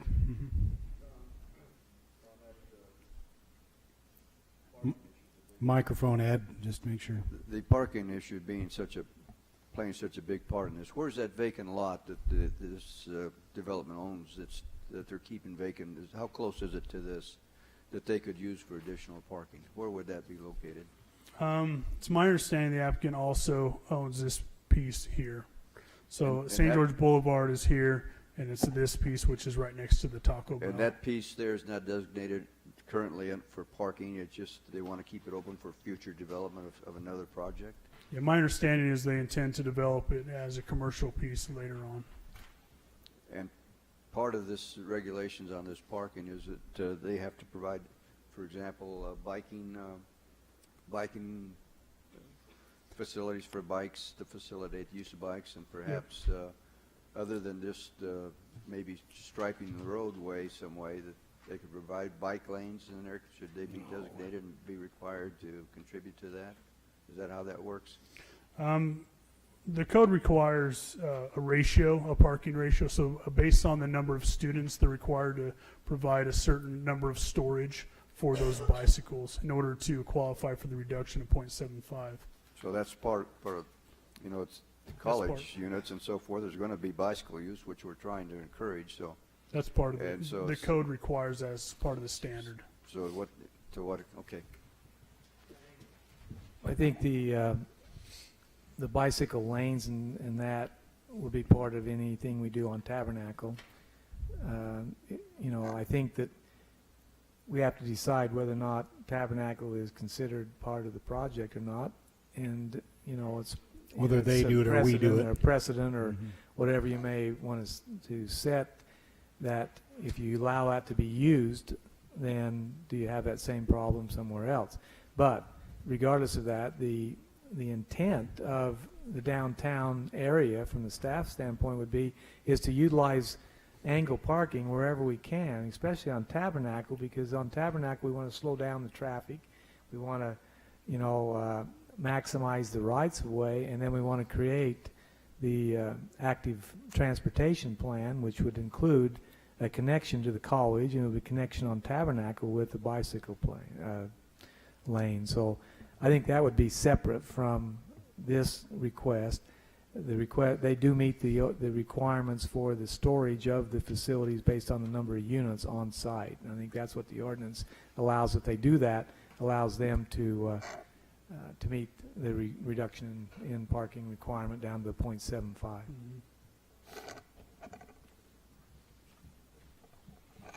So just to clarify again, the Planning Commission's concern, make sure we understand. Can you go over that one more time? Yep. On parking. And so their recommendation was that they provide all the 0.75 on site. That's the on-street parking didn't count towards their parking requirements. And if they met that, then they agreed, or they recommended to waive the guest parking. Did the applicant feel that was feasible? We can ask them. We can ask them. Most of our in standard residential, the parking requirement is based on the number of units. In student housing, it's based on the number of students. And so it's 0.75 per student. And so that would not reduce the number of units. It would reduce the number of beds if they didn't have a certain number of parking stalls. I think that one of the concerns or the issues you need to look at as part of the overall approval, and that is when we created the pedestrian emphasis area for the university, adjacent to the university, because creating that allowed a reduction already in the parking. Because if you're outside of that pedestrian emphasis area, the parking requirement is more than 0.75. It's one per student. It's one per student. So I think we need to recognize within not just this project, but any project that's within that pedestrian emphasis area, is that we've already given a reduction, plus then the reduction of the guest parking. And so I think that's where the Planning Commission maybe struggled a little bit to say, you know, how much can you reduce and then not have a problem? You know, in this particular case, it's not necessarily as big a problem because you've got old people across the street, right, that are dead. I mean, they're dead old people, but and then you have the commercial that's already there. So, you know, I think that that the uniqueness of this particular site is why you could possibly look at that. But ironically, right down the street, a block away, you got a similar project. And that similar project met the requirements of being in the pedestrian-friendly or pedestrian emphasis area. So they got a reduction to 0.75, plus the Planning Commission and you agreed to reduce the guest parking requirement, so they have 0 guest parking, but then they provided all the 0.75 on their site. So you'd have to make, in my opinion, you'd have to decide why this project would then be different, even though you've got Tabernacle. They're front on Tabernacle as well. So that's the concern, I think, from a staff standpoint and the Planning Commission, is that what separates this from that to allow additional, a third reduction in the parking requirements, so. Did I understand you correctly, Mr. Esplin, as far as the future bike lanes not being part of this, to make sure that we have bike lanes? That would not be part of this? No. But would that, because of it being pedestrian friendly, that we could ask the developer to have maybe upgraded lighting or type of lighting that would be involved with that? I think their lighting is part of their project on their own development. I think if we say the right-of-way is not part of their project and you're not going to allow any of the parking to be used for that, then any of those obligations would be on our part as part of our active transportation plan. It wouldn't be part of their application. Okay. But if you wanted to say, well, we're going to give a special dispensation for this particular project and allow them to count those parking stalls along the street, then you could say, in order to do that, you would have to provide some sort of a trail or something. The concern there is, what do you do the next street down? Every time you get into that public right-of-way, what happens if you widen Tabernacle 20 years or 10, 15 years from now? That's the concern that we have, is that then you wipe out that diagonal parking for some particular reason and they don't meet the ordinance. And so I think that's the struggle we have. We're very supportive of the project. We think they've done a good job in the landscaping and the design, and I think it's great urban renewal personally from what's there now. I think it's an upgrade. It's just making sure that we're consistent with our application of this versus the one down the street or the next one that may be coming. Thank you. John, I have a question on the landscaping. You said they met the requirement. Do they exceed that requirement? As far as the open space, it's 20% and they have 20%. Okay. They exceed the recreation requirement by a couple. I was hoping that maybe, I hate to say this, we could take some of the landscaping out to make that work, but No, Hey, just John. meet it. Just to clarify, the angled parking on Tabernacle is part of the 284 spaces? No, the 284 is what they're providing. They're required 313. So the angled parking on Tabernacle and, what is it? 600 East. 600 is not Not included. counted. So there's how many more spaces there? Almost 70. And is the thought that's going to be a combination of visitor as well as resident? I think they were okay with waiving the guest with the idea that they could park on street to make up that difference. Well, yeah, if you counted those on-street parking, you would probably Or meet the exceed it. requirement, exceed the requirement. Yeah. Otherwise, I'm a little concerned because we're talking about the capacity for 416 students and only 284 cars. I know we're trying to, promote the walkable community, but I don't know. I know we've seen some parking studies from other places, but I'm a little concerned, and I'm assuming some of the people around there are a little concerned that we're going to create a parking nightmare if we're not careful. Is that a distinction of benefit that comes from having student housing as compared to just the normal building of apartment complexes, for example? Part of the 0.75 is that That's the incentive. Well, there's the incentive, but it's up to the property owner to regulate it and ensure that only 75% of their occupants have cars. And there's an agreement and a report that they submit to the city to ensure that they only have 75%, and that's part of the ordinance. So That's the key. So is their rental application or their housing request going to ask that question? They have to monitor that, and they have to, if they rent to more, and we haven't had one yet. Right, that's Okay, so, yeah. but that ordinance requires them to rent to only those 75 out of the 75% or whatever it is. And if they don't, then they have to reduce the number of beds that they would have available to rent out. And in addition, for them agreeing to that, then they get the reduction to 0.75.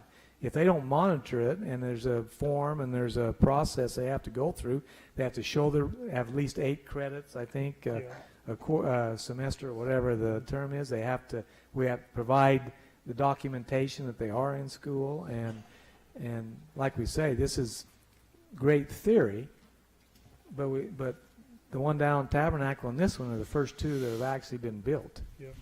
So we're going on a little bit of a wing and a prayer that it's going to work. But that's why I think it's interesting that all the parking will be diagonal. If that's still there, along with the other, then it shouldn't have a negative, as much of an impact on the neighborhood, because those can be used even beyond that. But they have to keep theirs to the 300, and if they provide the 300 and whatever stalled 313 stalls, they've got to monitor that to make certain that those people don't have, all of them don't have cars. Right. So then my other question, I guess, goes without asking, but it will always be students only. It's not just open to the general public.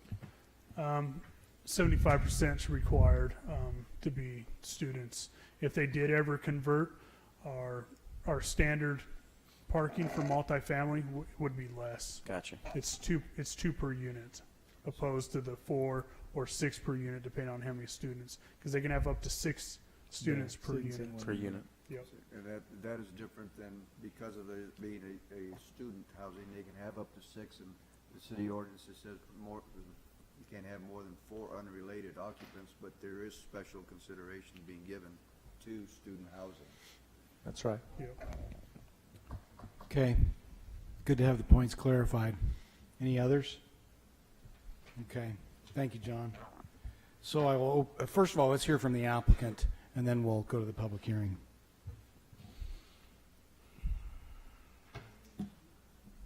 Hi, Matt Hansen with PEG Development. Some familiar faces up there. Good to see you again, Matt. You too.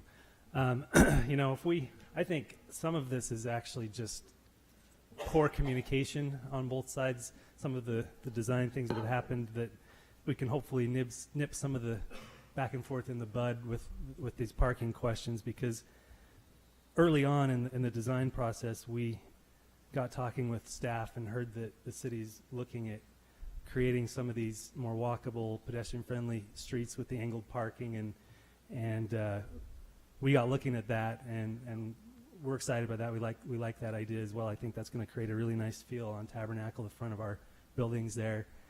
But as things went along, we actually, as we were designing the buildings, when we saw the slope on the site, we realized we were just going to go 4 stories flat on these buildings, but they're kind of 4.5 as you front 600 East and Tabernacle Street.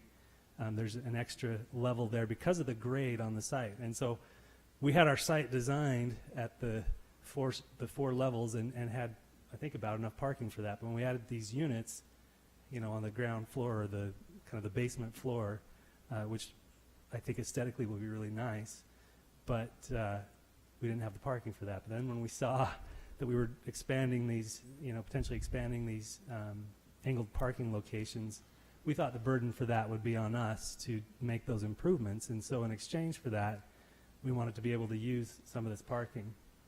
And in talking with staff, it seems like that may not be as easy and straightforward as we were hoping, dealing with public property and how that's either leased or disposed of.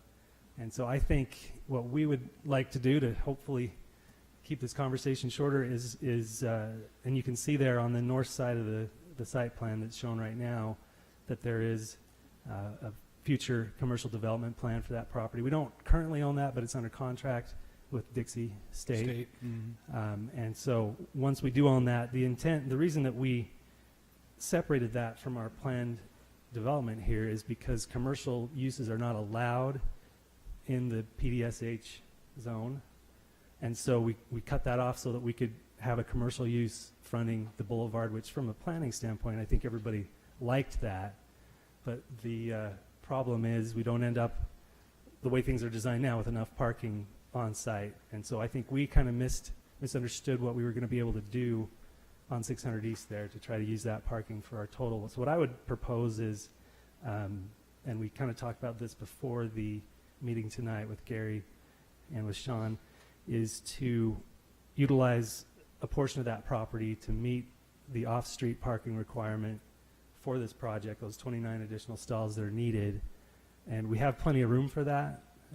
We would have property left over. We'd still like to do a commercial use there with what's left of it if we can make that work. But that would probably have to be through a development agreement with the city because it's technically off-site. I'm not sure legally if that's the way it would. We can work out the details on that. I think that you have the provision in your ordinance that you can allow a parking lot to be built, and they could build it and dedicate those stalls to the site where it is adjacent. I think we can work that out through the development agreement, but I think the ordinance allows it. I mean, it allows a freestanding. We've done that, approved one before, a freestanding parking lot. So I don't So think that'd certainly be a adjacent problem. would be Right. reasonable. My challenge would be, and I don't understand how big that parcel is, I would hate to see a parking lot out on the boulevard. And that was one of our concerns as well with just making the entire thing a field of parking. I don't think anybody really likes that aesthetically and you know, from an activity standpoint on the boulevard.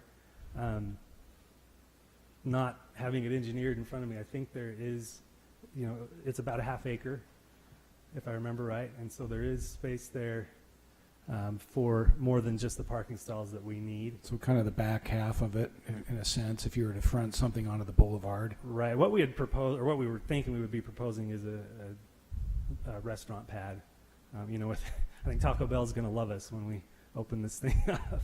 You know, they're on the corner there, and so that was a thought that we would have another restaurant use there. But with the parking, you know, and the restaurant requirement, that probably won't work. I see it being more of a small build-to-suit office or retail use, and we would hopefully be able to apportion enough space for that and still meet our parking requirement.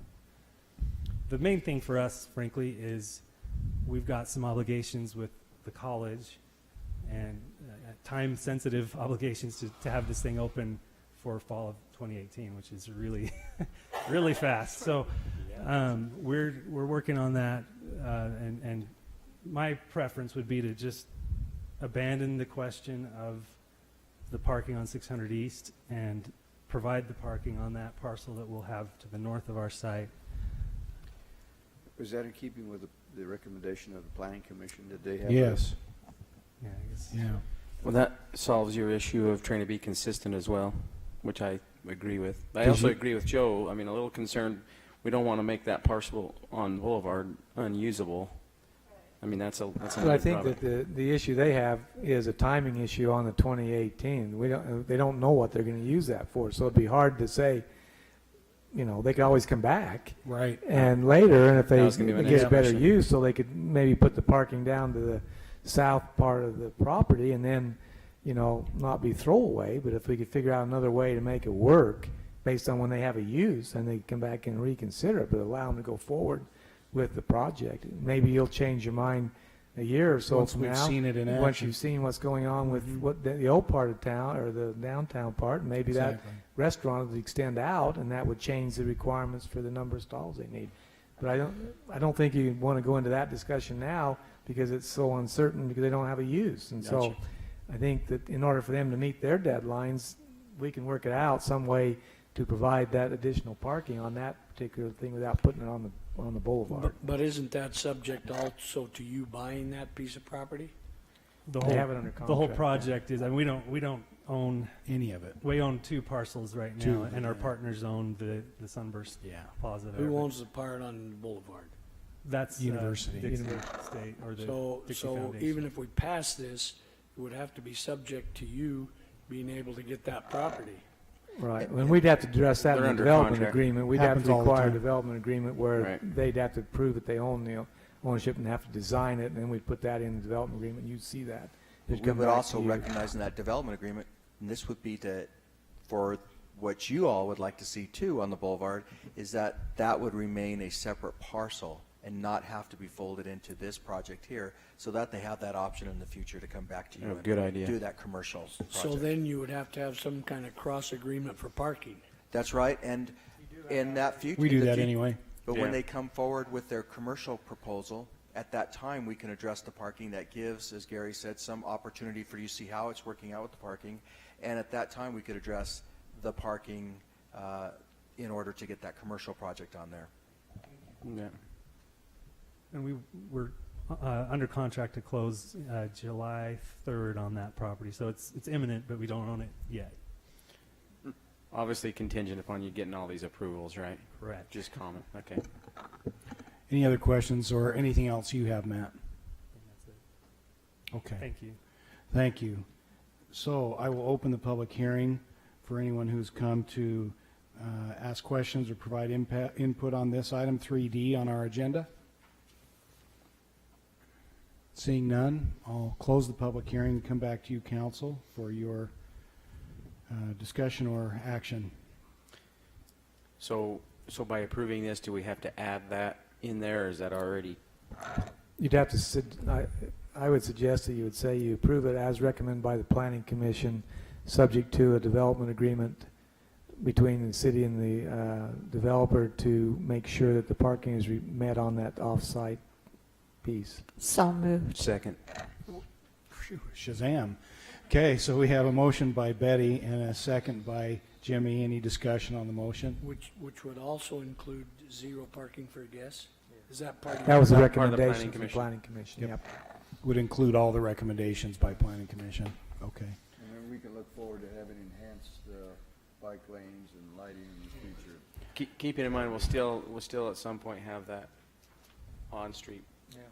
So there'll be some extra parking. I think it's the best thing, because if you do that, you're going to not have the problem with the guest parking, because you're going to end Right. up with all the parking Yeah, around probably. it. Nobody else is there to use it, so it's really a win for, I don't think you'll have a problem here. You may have it down the street, but you won't have it here. All in favor, starting with Joe, say aye. Aye. Aye. Aye. Aye. Aye. Motion carries unanimously. All right. Mayor, can we ask Matt a question? Which project that Peg has going, the one on the Main Street and the Boulevard, and this one out here, which one's going to be done first? Can you give us some? I think I could say. Go ahead, Matt. You better be right in this answer. I try to, I learned from politicians, just don't make a lot of promises, right? No, I'm working on both of those projects. We have the south building, the south multifamily building for City View, which is the downtown project. That building permit application has been submitted. Those drawings are done. So we're just working on the design for the north building, as well as trying to get the demolition permits all lined up. So it's been a long process with utility relocation. It's a very tightly packed block for utilities, and we've had some property line disputes and things to resolve, but we're winding down on all that. So I think it's safe to say that this student housing project, assuming we're able to get everything started here in a couple of months, would finish first. Well, thank you. I'm sure that the university is going to really be happy with the student housing. Yeah, we're excited. Thank you. Yep. University president said to me yesterday that I think they're thinking they will grow somewhere between, I think he said 500 and 800 students this fall. And he says, luckily, that's probably just doable with these potential, this potential, I guess now, imminent project, and then the one that's already under construction. Otherwise, I don't know what they would do. So, okay, so 3E. 3E is a public hearing to consider amending the general plan, land use map, and associated text for the South Block sub-area plan and the Activeville Interchange plan on approximately 3,350 acres generally located from the Fort Pierce Industrial Park on the north to the Utah-Arizona state line on the south, and from I-15 on the west to Fort Pierce Wash to the east. Desert Colors St. George LLC is the applicant. City Council heard the applicant as part of a work meeting, and this is those amendments that were discussed as part of that work meeting. This is the area that the applicant is proposing to amend. This was the South Block plan. The current zoning on this is R110 and mining and grazing. This was the holding zone when it was annexed into the city. This is the current approved South Block plan. It was approved in 2007. It was a little over 6,000 acres. There were several concepts that this plan had. There were 5 neighborhoods with each a focal point with higher density surrounding that focal point. and graduate out. There was a lot of open space, trails, and parks. There was a town center that was included. The idea is the South Block would have most of its daily needs met out here and essentially function as its own community. So the Color Country portion of this master plan is highlighted in red.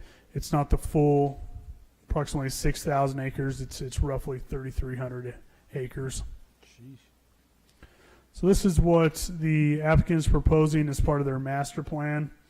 They're, like I mentioned, about 3,300 acres. They're utilizing a lot of the same concepts with focal points, with the town center. A lot of the changes to this text and this general plan is evolving or essentially the relocation of land uses. The town center was located further south. They're proposing to bring it closer to I-15. They're also modifying their densities. They're reducing their densities. They're modifying the trail and open space or the parks locations. Here's a side-by-side of the comparisons. You can see the town center was located here. You can see in the proposed, they're expanding it, making it larger, and also bringing it closer to I-15. This is the table kind of outlining what the changes are between the existing and what they're proposing. Down here is a summary. You can see that the original plan had a little over 13,000 units, and they're proposing to reduce that to a little over 10,000 units. The developable park currently is 183 acres, and they're actually increasing that to 208. The open space is 706, and they're proposing to increase it to 855. This is an exhibit that's out of the existing plan of what the concept was to have these center focal areas and expand it out to promote walkability of the different areas and between the neighborhoods. The applicant is proposing to maintain those same concepts. The current density focus areas you can see are outlined here. They're kind of expanding those, but they're maintaining all of those same elements. This is the current trails, parks, and open space plan. They're generally keeping in the original concepts. There's one modification that they're proposing. There was a significant change from the current plan. The current plan anticipates a ridgeline trail located here that would overlook the city. This is the applicant's proposed open space plan, and they're proposing to take that trail and move it to the interior of the mesa and provide 3 lookout points, opposed to having the trail run along the edge. Planning Commission, they discussed it, and they recommended approval with one condition. In the booklet, there is a 6.5 temporary mining extraction sites, and staff felt that that was an item that could be dealt with as part of a PD, given that it would be temporary and something that we should probably address in the PD, not as part of a general plan amendment. And so they approved it with the recommendation of the removal of that 6.5 section. And that concludes staff's presentation. The applicant is also here to answer any questions. Any questions for John, first of all? John, the question that I get raised most often is, where's the water coming from? Maybe we could just be a little enlightening to the public when we're so concerned with water issues. Are we going to have the water resources, or are we going to be counting on the Lake Powell pipeline, or how's that? Can you give us a kind of a feeling for that? Well, that's one thing we're working out right now. Right now, the general plan, we're looking at the land uses, but that's something they've been working with the water department and looking at the different options as far as city water, reuse water, and irrigation water. A lot of their concepts are centered around these ponds as holding for landscaping, a lot of the recreation that they're proposing.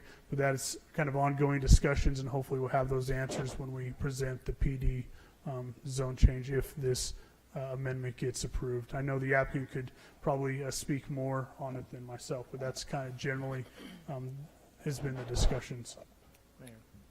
Yeah, Gary? Well, the applicant or the landowner, which was Sitla, has already installed a major line that ties this area as well as Sun River into the airport area of the city. Water Conservancy District is going to extend a new supply line from the Sand Hollow Lake area to this site. So the initial water supply for the phases as they start to develop is just like any other project in the city. They come on board and they have their plats approved, and then we have to provide the water for the plats. This is a general plan amendment, so it's not tying the city to any obligation to provide any water to this development. That obligation comes upon plat approval, and that's where we will have to look at how far out, how many plats they're approving, how many potential demands that would be on the system, evaluate that with the sources of water. Obviously, you know, there's only so much water available for Washington County, and, you know, somebody's going to have to make that decision of when there's no water left and when you approve the plats, but it's not really part of this. I think this project probably is better for the utilization of wise use of water than the other project, and would be less demand on the water sources in the city than what the other one was. Primarily because they're talking about using reuse and irrigation water and those other uses that weren't thought about or talked about in the other program. Plus, they've reduced the densities of the residential densities down from the original proposed or the original general plan that's currently in place. Any other comments or questions for John? Okay. Thank you, John. Let's hear from the applicant if we could. Whoever's. Pretty amazing when you look at the total number of acres potentially developable in that whole area, you know. It's huge for us. That it is. That it is. Good evening. My name is Brooke Cole, and I'm representing the partners in Sitla here this evening for this project. I think John's covered everything adequately. I just wanted to express my thanks to him and all of the rest of the staff who's been working on this for about a year and a half to study the project and come up with the right recommendations on the general land use plan and the amendments moving forward, as well as thanking you guys for your time, not only at the work session, but this evening to consider it. Thank you. Any questions? Thank you. Okay, then I will open the public hearing at this time for any who've come to offer input or ask questions about this item 3E on our agenda. Seeing none, I'll close the public hearing, come back to you, council, for any discussion or for motion when you're ready. Anything else, Gary? A lot of work has gone in on this. And I think that's good to say that, you know, there's no public comment, but there's been lots of hearings, there's been lots of meetings, there's been lots of opportunities for that. I think that reflects that the thought that's gone into the process and the amendments that are being made have been very, very well thought out and are, you know, certainly meet the development of that particular area. It will have a significant impact on us as we go forward, and especially the timing of the projects that they bring forward, which they'll be obviously the market driven, but it'll be interesting to see how this goes forward. But I think the plan itself is a good one, and it's been massaged and changed and comment made by public and as well as planning commission and city council previously. So this is really an exciting project, and you know, it's been going on what, 10, 12 years or longer, Gary? It's longer than that. Sitla's been in. Well, I can't remember when this was approved, but they've been talking about this for a long time. And the Vision Dixie concepts and some of these things are all brought forth and water, water, active transportation. You know, it's just as exciting for the city, and if you're ready for a motion, Mayor, Mhm. I would make a motion that we approve the amending of the general land use map and associated text for the South Block sub-area plan and the Atkinsville Interchange plan on approximately 3,350 acres generally located from the Fort Pierce Industrial Park on the north to the Utah-Arizona state line. Second. We have a motion by Ed with a second by Joe. Discussion on the motion. Can we have that 6.5 removed as recommended by the Planning Commission? Removing the 6.5 acre, okay, the 6.5 text. Okay. Is that okay, Ed, Joe? Again, so we're in harmony with what the Planning Commission recommended. Any further discussion on the motion? Seeing none, all in favor, starting with Ed this time, say aye. Aye. Aye. Aye. Aye. Aye. Motion carries unanimously. Here we go. Kind of Next cool step. to be pre-planning an entire city. That's basically. right. Well, and again, I'm glad that we talked about that because there are still people that say we don't plan. There's been a lot of planning going in on this for a long time, and I think it's great when you do have the opportunity from day one to plan such a broad, far-reaching area. So thank you to everybody that's been involved, city staff as well as the project team, the applicant. Thank you. And this is not an overnight project. It's a 25, 30-year plan, so It's going to be a while, huh? you guys will all live to see that, I'm sure. Or maybe if I get to see it, I'll come and tell you what it was like. If you don't live to see it, Jimmy will help you out with that, too. Of course, the only person that's going to be where I'm going is Joe, so it'll just be him, Joe, and I talking about it. All right. Comment on that. Okay. Next. The next public hearing is the opportunity to take public comment regarding the proposed fiscal budget for next year. So I don't think that we've talked about it. We presented the draft budget to you in the first meeting in May. You've had an opportunity to go into the budget with the department heads. This is an opportunity for the public to make comment, Mayor, so I won't add anything to it at this point unless they have questions. Yeah, it's very good. We've spent many hours on the part of Deanna Berklasich and Gary Esplin, as well as department managers for months. But Deanna owns this, and I think, are you real cozy with it? You sleep with it, or do you not sleep? Just don't sleep. So anyway, we've spent many hours as well as a council, and in the last 2 work meetings, lengthy amount of time with each department head. So again, this is the public's opportunity. I will open the public hearing at this time for anyone who may have come to ask questions or offer input regarding the draft, the fiscal year 2017-2018 budget that has been proposed. And again, we will have one more such public hearing on the 3rd Thursday this month. We're not required to, but we do as a matter of practice. And then later at that same meeting, it would be our plan to adopt officially the budget for the next fiscal year. So I've opened the public hearing. Any here to offer comment? Seeing none, I'll close the public hearing, and there's no action to be taken at this time. Okay. Wes, you got this one?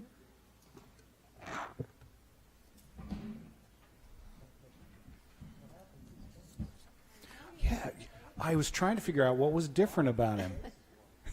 Did your wife make you? My wife make you? All I gotta say. Well, you look younger. It looks see? great. Yeah. Either way, it looks great. I didn't even realize he was here. Couldn't see him. Just shaving, you look younger, Wes. Isn't that great? That's what my wife said. She said I looked old. He's in mourning. It's like a lost friend, huh? Yeah, it is. Yeah. Okay, item, let's see, 3G is a request to consider approval to amend a final subdivision plat and vacate easements. The project is called Stonecliff Phase 14 Amended. Representative is Pope Engineering. Property is located approximately 2500 East Granite Way in the Stonecliff Development Zone is PDR. Basically, the amendment to this final plat is there were 2 lots here. They combined them. 2 lots here. They combined those 2 into 1 lot. 2 lots here and 2 lots here that were all combined into 1 lot. So basically, they reduced the number of lots by 4, which required the vacation of the public utility easement that was there between the 2 lots.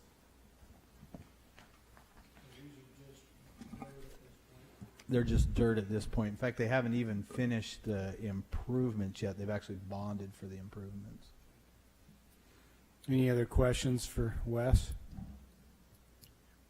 Okay. Then, I assume the applicant, nothing from the applicant on this one? No. Okay. Then I will open the public hearing for anyone that may have come to offer input on this item 3G on our agenda tonight. Seeing none, I'll close the public hearing. Come back to you, council. This is for any discussion or for your action. Mayor, Go ahead, Michelle. Go ahead. I respectfully move to approve the final subdivision plat amendment easement vacation for Stonecliff Phase 14. Second. Okay, and we have a motion by Betty and a second by Michelle to amend the final plat as has been presented to us. Any discussion on the motion? Seeing none, all in favor, starting with Jimmy, say aye. Aye. Aye. Aye. Aye. Aye. All right, we got them all. We might have gotten 6. Made motion my carries. day. Yeah, it made my day. Have Look to at throw that. you something. Mayor, would you help me to get a better feeling for this project up there on Stonecliff? Where's that water tank going to be up there, Gary? Is it going to be? It's going to be up on behind. That's up in. You mean the existing one? Yeah, or do we have to have a new water tank up there to feed some of this? No, I think that there's no culinary water tank needed more than what we have. We have been negotiating with the developer, the property owner, to find a irrigation site that we could put an irrigation tank up, but that's not part of the culinary uses up there. That would be for our own purposes. Thank you. Okay. Let's see. Do we need to go to 4A? That ordinance on check fees? Yes. I think I'll let Trevor, since he's been sound asleep down there, present this. This is it's a policy, I guess, that you see on G. Well, let's go ahead and let him wait and take care of everybody else. How's that? I think we should go to planning staff or planning commission report, Mayor. There's people here for that items. Okay. So let's see, 6D.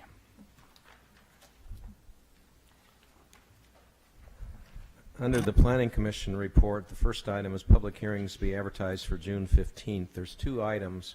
However, the applicant on item B would like to not have that advertised for the June 15th and would rather come back and have council read it as part of a future Planning Commission report on the 15th for July 8th. So I'll just be reading the first one. Okay. Consider a zone change amendment to the 3D commercial plan development zone to develop a retail store with warehouse space for West Tech and to add retail for construction equipment and supplies to the existing 3D use list. The location is Lot 10 in the commercial subdivision. The applicant is F.W. Jones and Associates. The representative is Mr. Jeff Mathis with MRW. And that concludes the items to be advertised for June 15th, just the one. Okay, questions, council? Otherwise, ready for a motion to set the public hearing. Motion to set the public hearing for June 15th. Second. And that was for 1A, correct? Correct. Don't we want to set the other hearing too? Is it going to come back later for setting? They asked to come back to set it at the next Planning Commission on June 1st. Oh, okay, so they're going to talk to the Planning Commission about it then?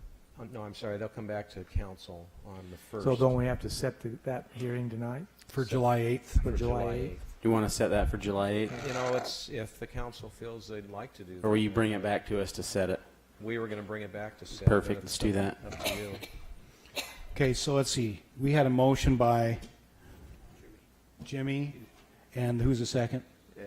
Ed, to set the public hearing for item 1A on the Planning Commission agenda for June 15th, 2017. All in favor, say aye. Aye. Any opposed? Motion carries unanimously. The next item on the Planning Commission report is a conditional use. Consider a request to construct a detached accessory structure with an attached hobby shop that would be approximately 17 feet 3 inches high, and that's measured to the roof midpoint. The purpose of this is for personal storage. Property is located at 538 Los Alamitos Drive, and it's lot 53 in a Bloomington Ranches Phase 6 area, and it's zoned R110. The applicant is Mr. John Taylor. Now, he was not able to come to the Planning Commission meeting. His wife came. He's a fireman with the city of St. George. I talked to him on the phone today. He wasn't sure he'd be able to be tonight, but he'd still like to see if you'll consider it. This shows the area for reference. Up at the north is Man of War, and then you can see where the arrow's pointing right here to his lot, and then an enlargement of that 538 West Los Alamitos. And where I'm pointing right now, back in a corner, is basically where he'd like to put the detached structure. This is a little rendering of what he has in mind. It almost looks like an RV garage. He doesn't have an RV, but he has a tall vehicle. And then on the side, he would like to have this little workshop. This shows the relationship of the house to the detached, and then the next slide here shows the actual proposed detached garage. Asking for 5 feet setback here on the side and 5 feet here. He can do that under the code. He just has to do a document that shows he went to JUC and there's no issue with utility, and that's one of the Planning Commission recommended conditions. It's about 27 feet from the house. And then just, again, the elevations showing the height. And this is what the Planning Commission recommends height, that'll be approved. The height is 17'3", and the location as shown, 22 feet from the house, 5 foot on the setbacks on the side and rear. The applicant shall have a JUC Joint Utility Committee review the location in relationship to utility easements prior to issuance of a building permit and construction. The applicant did go to the Bloomington Architectural Control Committee. I have in a case file a written a stamp from the representative from that. Exterior finish, they'll have similar colors and materials as the house itself. And the GIS, the square footage, staff verified that the rear yard has 10,000 square feet, and the size of the garage, 1,200 square feet approximately. So the reason I'm going through this motion is it's about 12% of the rear lot coverage. They can't go over 25%, so they're fine. I won't read all of this, but if you do make a approval for this, then consider Planning Commission's conditions and then the findings. You'll see under the findings in your packet, and it's a little small on the screen, not applicable for noise, dust, odors. For aesthetics, the garage shall have similar materials. Not applicable for safety, traffic. G, the height is what one of the main things you're looking at, and do you approve it for 17 feet 3 inches? Saturation, spacing, not applicable. Maintain character, felt that it's within the character of that zone, and not applicable for public health. So that concludes staff's comments. Thank you, Ray. Pretty straightforward. We've talked about these before. It sounds like it meets all the requirements. I'm ready for motion. There was no calls from neighbors, no inquiries. Motion to approve the conditional use permit to include the comments of the Planning Commission and findings. Second. Motion by Jimmy, close second by Michelle. Any discussion on the motion? Seeing none, all in favor, say aye. Aye. Any opposed? Motion carries unanimously.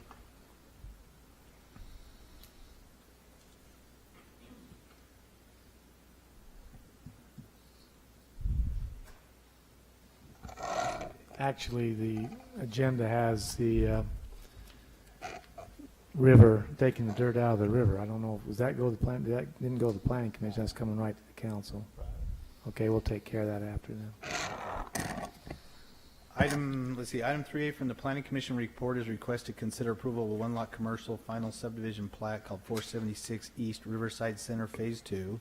Representative is Rosenberg Associates. Property is located at 476 East Riverside Drive. Zone is C3. All aspects of this final plat were reviewed by staff and it meets the conditions of preliminary plat. This is, so if you look on your vicinity map, here's Riverside Drive right here. This is where the, is it Barefoot Gymnastics and that is right there. And this is just on the back side of that property, which is part of that AAA disaster building right there. Remember this one, I think. Motion to approve the final subdivision plat, 476 East Riverside Center, Phase 2. Second.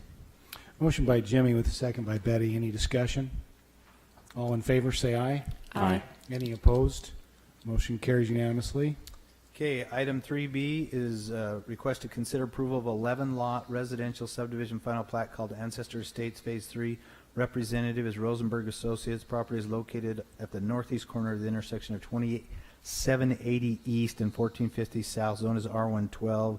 All aspects of this final plat were reviewed by staff, and it meets the conditions of the preliminary plat. The only change from the preliminary plat was when this was originally done, the preliminary plat, I think it was in '06, these are double fronting lots along 1450 South, which is a 90-foot road. They showed that landscape strip being part of each of these lots. However, the ordinance has changed since then, and so normally the city takes these along a 90-foot road, but all of the others have been done by an HOA. So we requested that the developer create an HOA to maintain that landscape strip, since none of the others are owned and maintained by the city. There you go, Gary. Makes sense. Absolutely. Any questions, council? Ready for a motion? Motion to approve the final subdivision plat for Ancestor Estates Phase 3. Motion by Michelle, second by Joe. Any discussion on the motion? Seeing none, all in favor, say aye. Aye. Any opposed? Motion carries unanimously. Okay, item 3C is a request to consider approval of a 10-lot residential subdivision final plat called the Ledges of St. George Hidden Pinyon Phase 2. Representative is Development Solutions. Property is located at the north end of Hidden Pinyon Drive. Zone is PDR. It's part of the Ledges development. All aspects of this final plat were reviewed by staff and meets the conditions of preliminary plat. So if you look here on your map, here's SR 18. There's the roundabout at the Ledges. It's right over here in that part. Here's Winchester Hills right here. So it's right there in that part right there. And really these are just lots with some open space on the back side of these lots to separate the different subdivisions. Questions, council? Ready for a motion? Motion to approve the final subdivision plat for the Ledges of St. George Hidden Pinyon Phase 2. And get that on the record. Second. Motion by Jimmy with a second by Betty. And we're all going to work on our pronunciation of long words, right? Any discussion on the motion? All in favor, say aye. Aye. Any opposed? Motion carries unanimously. Okay, item 3D is a request to consider approval of a 10-unit residential subdivision final plat called the Ledges St. George Northgate Peaks Phase 2. Representative is Development Solutions. Property is located at the north end of Northgate Peaks Drive, approximately 1390 west and 5300 north. Zone is PDR. Again, this is part of the Ledges development. All aspects of this final plat were reviewed by staff and meets the conditions of preliminary plat. So the last one you just approved was right here. This is just west of that one. These are actually pads with an open space and then common area and limited common area between the pads. Questions? No. Go ahead. Do you have a question? Okay, go ahead if you have a question. You go ahead, it's your turn. No, I was going to make a motion. If you have a question, ask it. Oh, okay. Motion to approve the final subdivision plat for the Ledges of St. George Northgate Peak Peaks Phase 2. Second. Motion by Michelle with a second by Jimmy, along with some nice interlude music. Any discussion on the motion? Turned it off. All in favor, say aye. Aye. Any opposed? Motion carries Does any of unanimously. this fall in short-term rental territory? I was wondering that too. It doesn't? Okay. Okay, item 3E is a request to consider approval of a 16-lot residential subdivision final plat called Redwood Estates Phase 3. Representative is Development Solutions. Property is located on the east side of 3210 East and 3140 South, zone is R18. All aspects of this final plat were reviewed by staff and it meets the conditions of preliminary plat. So again, if you look on your vicinity map, there is 3000 East here, Crimson Ridge Drive here, so it's north of Crimson and east of 3000 East in that location right there. What about you? Jimmy, it Still looks further like south. the density's going up out there in Little Valley, huh, Jimmy? Yeah, another whole new city. Mm-hmm. I drove around down there this morning. Did you get lost? Yeah, I did actually. How about that big house up on that one hill? Yeah. Okay. I Anyway. can see that from my backyard. Uh-huh. Digress. Yeah. Okay, ready for a motion then on this one, which is, let's see, it's E, right? Yeah. Motion to approve the final subdivision plat for Redwood Estates Phase 3. Second. It's against my religion for R18. I can't second. Can't do it. I'll do it for Jimmy. Second. Okay, we have a motion by Michelle and a second by Ed. Any discussion on the motion? All in favor, say aye. Aye. Any opposed? Motion carries unanimously. Okay, item 3F from the Planning Commission report is a request to consider approval of a 15-lot residential subdivision final plat called Redwood Estates Phase 4. Represents Development Solutions. Property is located on the east side of 3210 East and 3100 South. Zone is R18. All aspects of this final plat were reviewed by staff and meets the conditions of preliminary plat. There was Phase 3 right here, so this is just north of Phase 3. Questions on this one? Ready for a motion. Jimmy won't make it. That was what I was going to say. So, motion to approve the final subdivision plat for Redwood Estates Phase 4.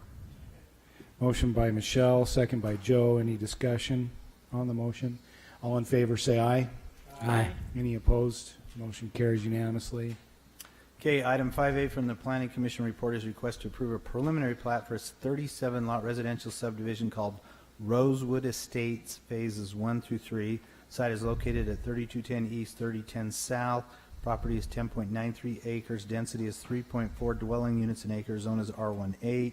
General plan shows this is low density. Applicant is Development Solutions. So if you look right here in your vicinity map, those two Redwood ones that we just, final plats that were approved, sit right here just south of this one. So this is just north of those two right here. Again, here's 3000 East. There's that Seg Miller property where they have the one house, if you know where that's at. And there's Crimson Ridge Drive. Any questions on this preliminary plat? I missed the size of those lots, Wes. R18. It's R18, so they're all 8,000 square feet or larger. Ready for a motion.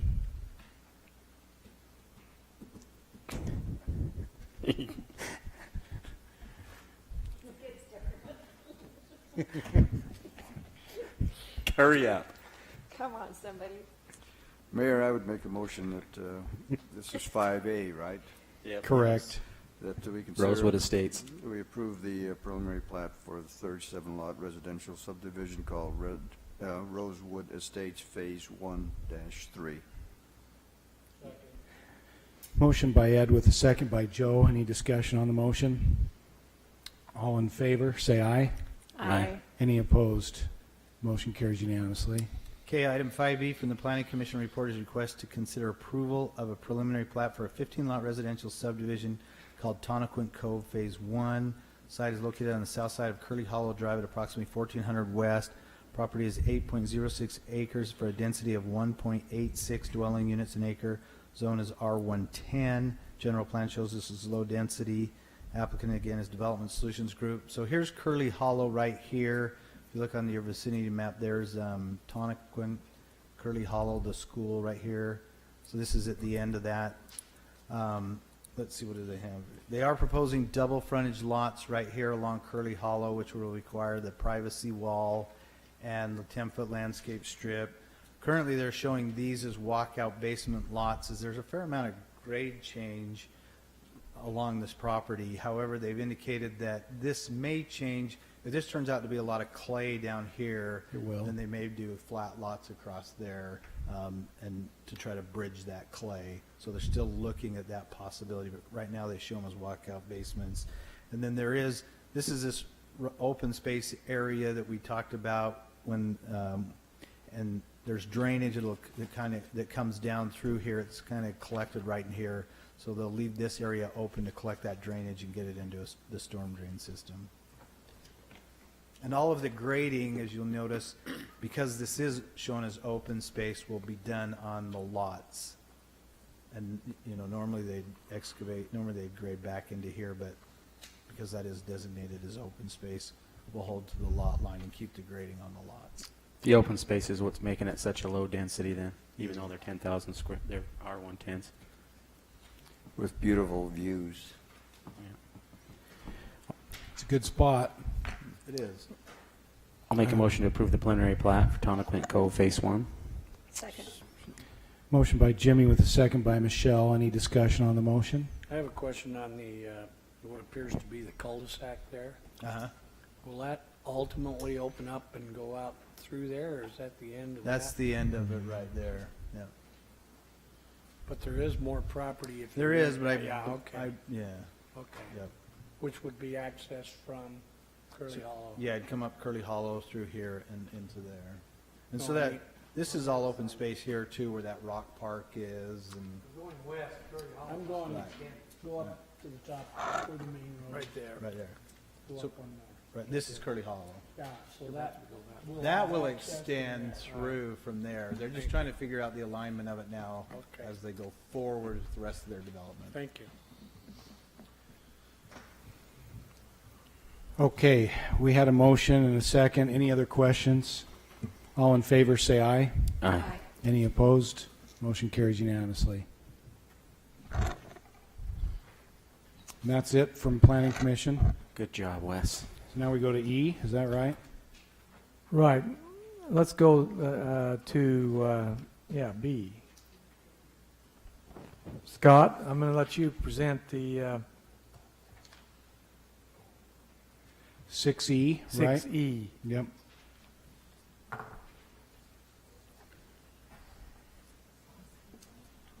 Good evening. Good evening, Too welcome, tall. thanks for staying. Thanks for having us.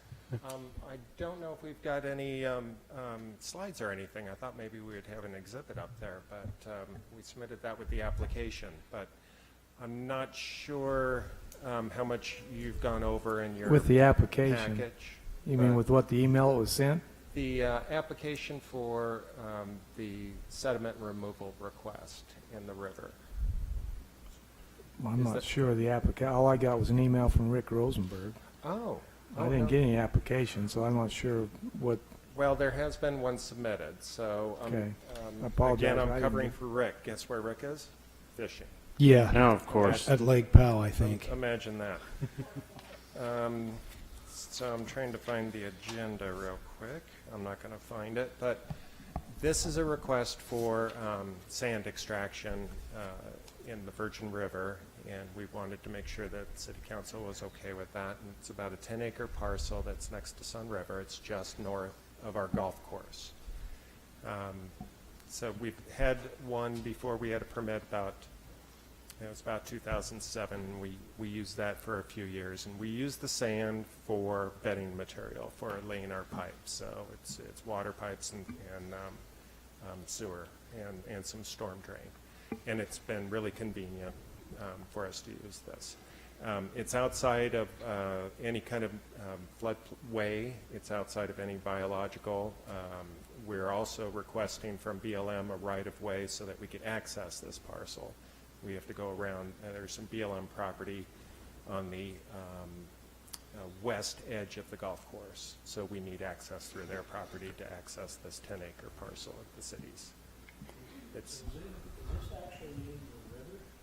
It is. It's not in.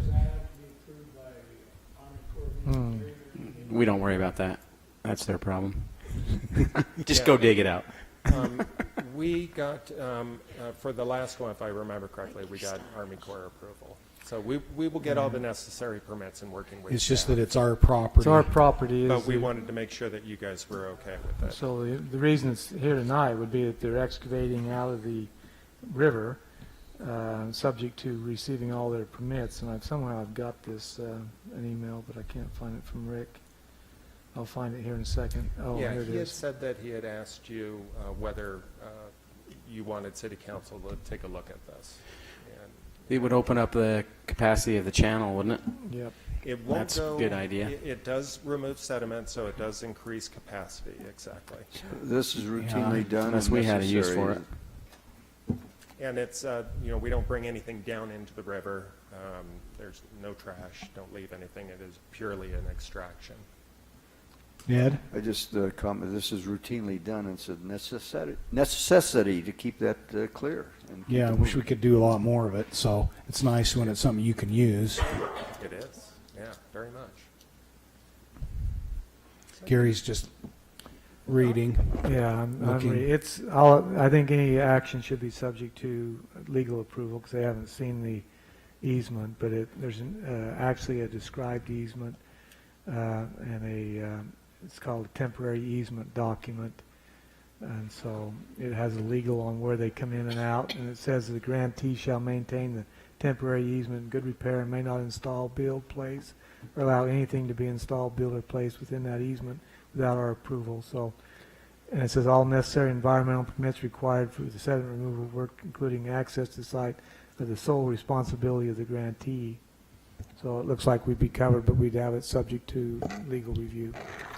You've convinced me. I'll make a motion that we approve the removal of sediment from the Virgin River on our property, subject to legal review. Second. Motion by Jimmy, second by Betty. Any discussion on the motion?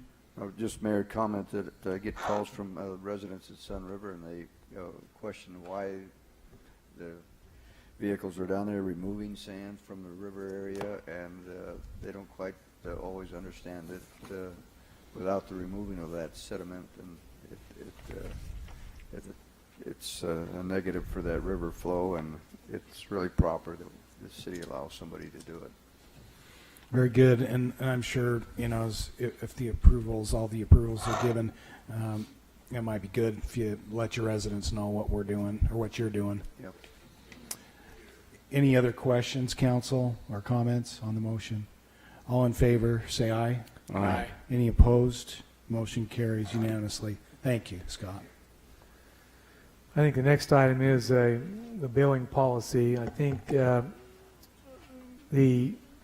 as part of the administrative role of the city manager, there's certain policies that we put forward to regulate the management and that. And as Trevor's been involved in coming on board, we've looked at some issues with regard to how we notify people with regard to reading meters and making sure that we're doing the best. And so he's come up with with three kind of, we implemented most of this in January.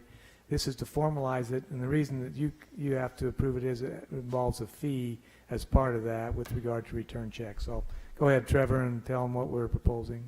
Yeah, Gary's right on in that factor. The main purpose which I come before you is for a fee change that we have. Currently, right now, our NSF fee, which we get assessed by the bank, we charge back to the citizen at $15. However, the city currently is getting charged $20. So the recommendation from staff is to increase that from the 15 to 20. That's the main purpose of coming to the council, is that fee rate increase that will be affected if you guys approve it. Also, in some of the changes that we have been adopted and implemented since the January meeting that staff had with Laurie, Scott, Dee, and Gary, and others, Tiffany, and so forth, had in trying to work through some enhancements to the policy and updates. One of those enhancements we have done is notification to our citizens in reference to any adjustments that may have to occur related to meter failings or other unfortunate circumstances that may arise. We've implemented those changes through Gary's recommendations. I want to let the council know about those, which I think a lot of you may be already aware of. One of the other things that in coming in light of some of the recent information that's come about, we're always trying to make improvements and trying to keep more transparent, keep more abreast of things. Working with Laurie and Scott, we came up with another solution in when it comes to maybe making adjustments. Currently, or prior to this, we just looked at the prior year, a year behind. If it was an adjustment that needed to be done in March of 2017, for example, we would go back to March of 2016 and basically try and compare usage from one year to the next. That was our previous policy. We've now enhanced that, I believe. Laurie came up with a brilliant idea, which we already have currently been doing, where when we go out and replace that meter, we go back within 24-hour period of time through our meter readers and do a certified meter test again and get the usage within that 24-hour period. We then are using that calculation of the 24-hour period and prorating it based upon the billing cycle of the prior period that was done. It may be 28-day period, it may be a 31-day period, and try and determine if last year's rate or the 24-hour period calculated by the billing rate, whichever is lowest, we provide that lowest rate to our citizens. We're trying to just be as fair as we understand that it's kind of a wag. I mean, the weather dictates a lot of stuff. People go on vacations. People have family people come into town. There's a lot of factors related to the usage. We're trying to be as clean and transparent, but a biggest factor about that is trying to update the citizens, let them know what we're trying to do to help them out. So, any questions for me? Or so, Trevor, it just made me think of Don Graves, who was here, and he's emailed us and several of us back and forth a couple times, and I know you were out for a day or two. Were you able to get back to him from his last email? So on his last email, I've been in contact with a number of times. I know many of you and Gary have been as well. I haven't had any recent contact. The last contact I had was he wanted a copy of this policy. I've kind of held off waiting for it to be formally adopted by you. I was happy to send him what we already had based upon what Gary had already approved, but I felt like I wanted to get more complete status with you guys' stamp of approval. Tomorrow I will send that off to him and address any questions I That's have. great. That's great. Just trying to close the loop, I know. Thank you, and I think that was the right order to do it too. Any questions, council, on this? I just might comment, Mayor, that we greatly appreciate the efforts Trevor has made in the area of transparency and the communication with citizens. That puts the city in good light with the concern that many people have. It sometimes seems minimal on a small amount of money, but it's really important that the city maintain that image. Well, thank you very much. And I'm my pleasure. And I will also say I kind of came on and inherited a little bit of the Graves issue, and I reached out to and I extended appreciation actually because I appreciated looking at this issue. Yeah. And because of some of the information that he provided, I gave me an opportunity to sit down with other department heads that are involved in the energy service, and that's where we kind of came up with the idea about the 24-day looking period. So this is a plea to any citizens. If they have any questions or comments or concerns, we're happy to field those. We're happy to look at any enhancements or improvements. I mean, that's what we're here for. We're here to serve the citizens in the best capacity we can and be as upfront and transparent. And so I appreciate Don's comments and bringing that to my light and attention. So. Well, we appreciate you in this case, and we always appreciate all of our department heads and city manager and as Michelle knows, because she got some quick response from another department head this week on an issue, and it's just so nice when you can when we can quickly get to someone and help resolve an issue. Okay, so council, if there are no questions, I'd like to have a motion amending the city billing policy regarding electricity and water as has been explained to us. So moved. Second. Motion by Michelle, second by Ed. Any discussion on the motion? All in favor, say aye. Aye. Any opposed? Motion carries unanimously. Want to go back to that other one? Do we have Ordinance. Well, I think that the ordinance is what you should have probably passed that by. Because it's a fee, Because it's a fee. you have to adopt it by ordinance. Okay, so Motion to approve the ordinance updating Title I, Chapter 10, Article C of City Code pertaining to return check fees from $15 to $20. Second. okay, motion Aye. by Michelle, second by Betty. Any discussion? All in favor, starting with Joe, say aye. Aye. Aye. Aye. Motion carries unanimously. I think then if we go to staff reports, the addendum, this is the culmination of many meetings and trying to figure out how to combine several different agreements into a final water agreement with the Entrada in the area of Entrada development. Just to maybe give a short history of that process, when Entrada Golf Course was built, and it was Bloomington Country Club had some extra water, and so we entered into an agreement where we agreed to provide a certain number of water shares to Entrada for their golf course, and they would then pay us a fee for using some of that water. They subsequently bought some reuse water and have used some of that and in that Entrada area development. So now that the original developer of that project is giving it to the country club or whatever, there's 150 acre feet of water that's not being used by the Entrada development, but was committed in the previous agreement. And so what this agreement basically does is allows that water to be used along with other reuse water that the developer owns to be used on a project there west of Entrada. And then as part of that agreement, the city would like to install some improvements to our irrigation system out there. That's all reused water, and it goes all the way up to the top of the ledges. It provides water for our ball fields.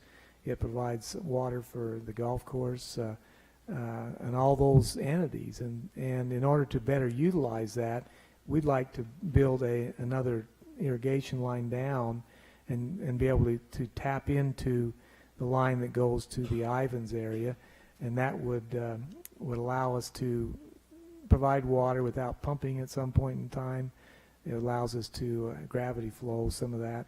It also provides a storage area for a pumping pond in this new block of property.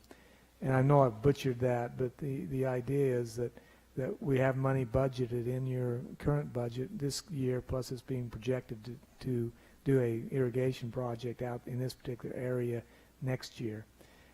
And Scott can give you any details you'd like, but it basically allows us to better utilize our reuse water, better provides additional water supply up there for the future, and the developer is giving us an easement, providing access, construction easements, plus a site for the storage of water that is necessary in that particular area. So Sean and Scott have been the primarily negotiators, and I see the representative here, Mr. Chavez, as far as any questions you might have from them. But we believe it ties up all the loose ends. It defines how much water is available, how much will be provided. It shows that Entrada, this new development, is part of the Entrada development, even though it's not tied to the original development, but it's in that general area. And we think that we've hopefully covered all the issues that might arise out there, and allow that water to be used and allow us to will the water better. So It's on their site above ground in a pond. So is that all reused water? Yes. Okay. Or it might be other irrigation water we might have rights to. Right, Scott, why don't you kind of give them an idea of, no, it's not culinary water. Yeah, Scott, just maybe Yes, highlight a few things. So the irrigation line that we want to construct this next year, it'll actually tie two of our systems together and provide a better looping system. So certain times of the year it'll be reuse water, other times of the year it may be gunlock water.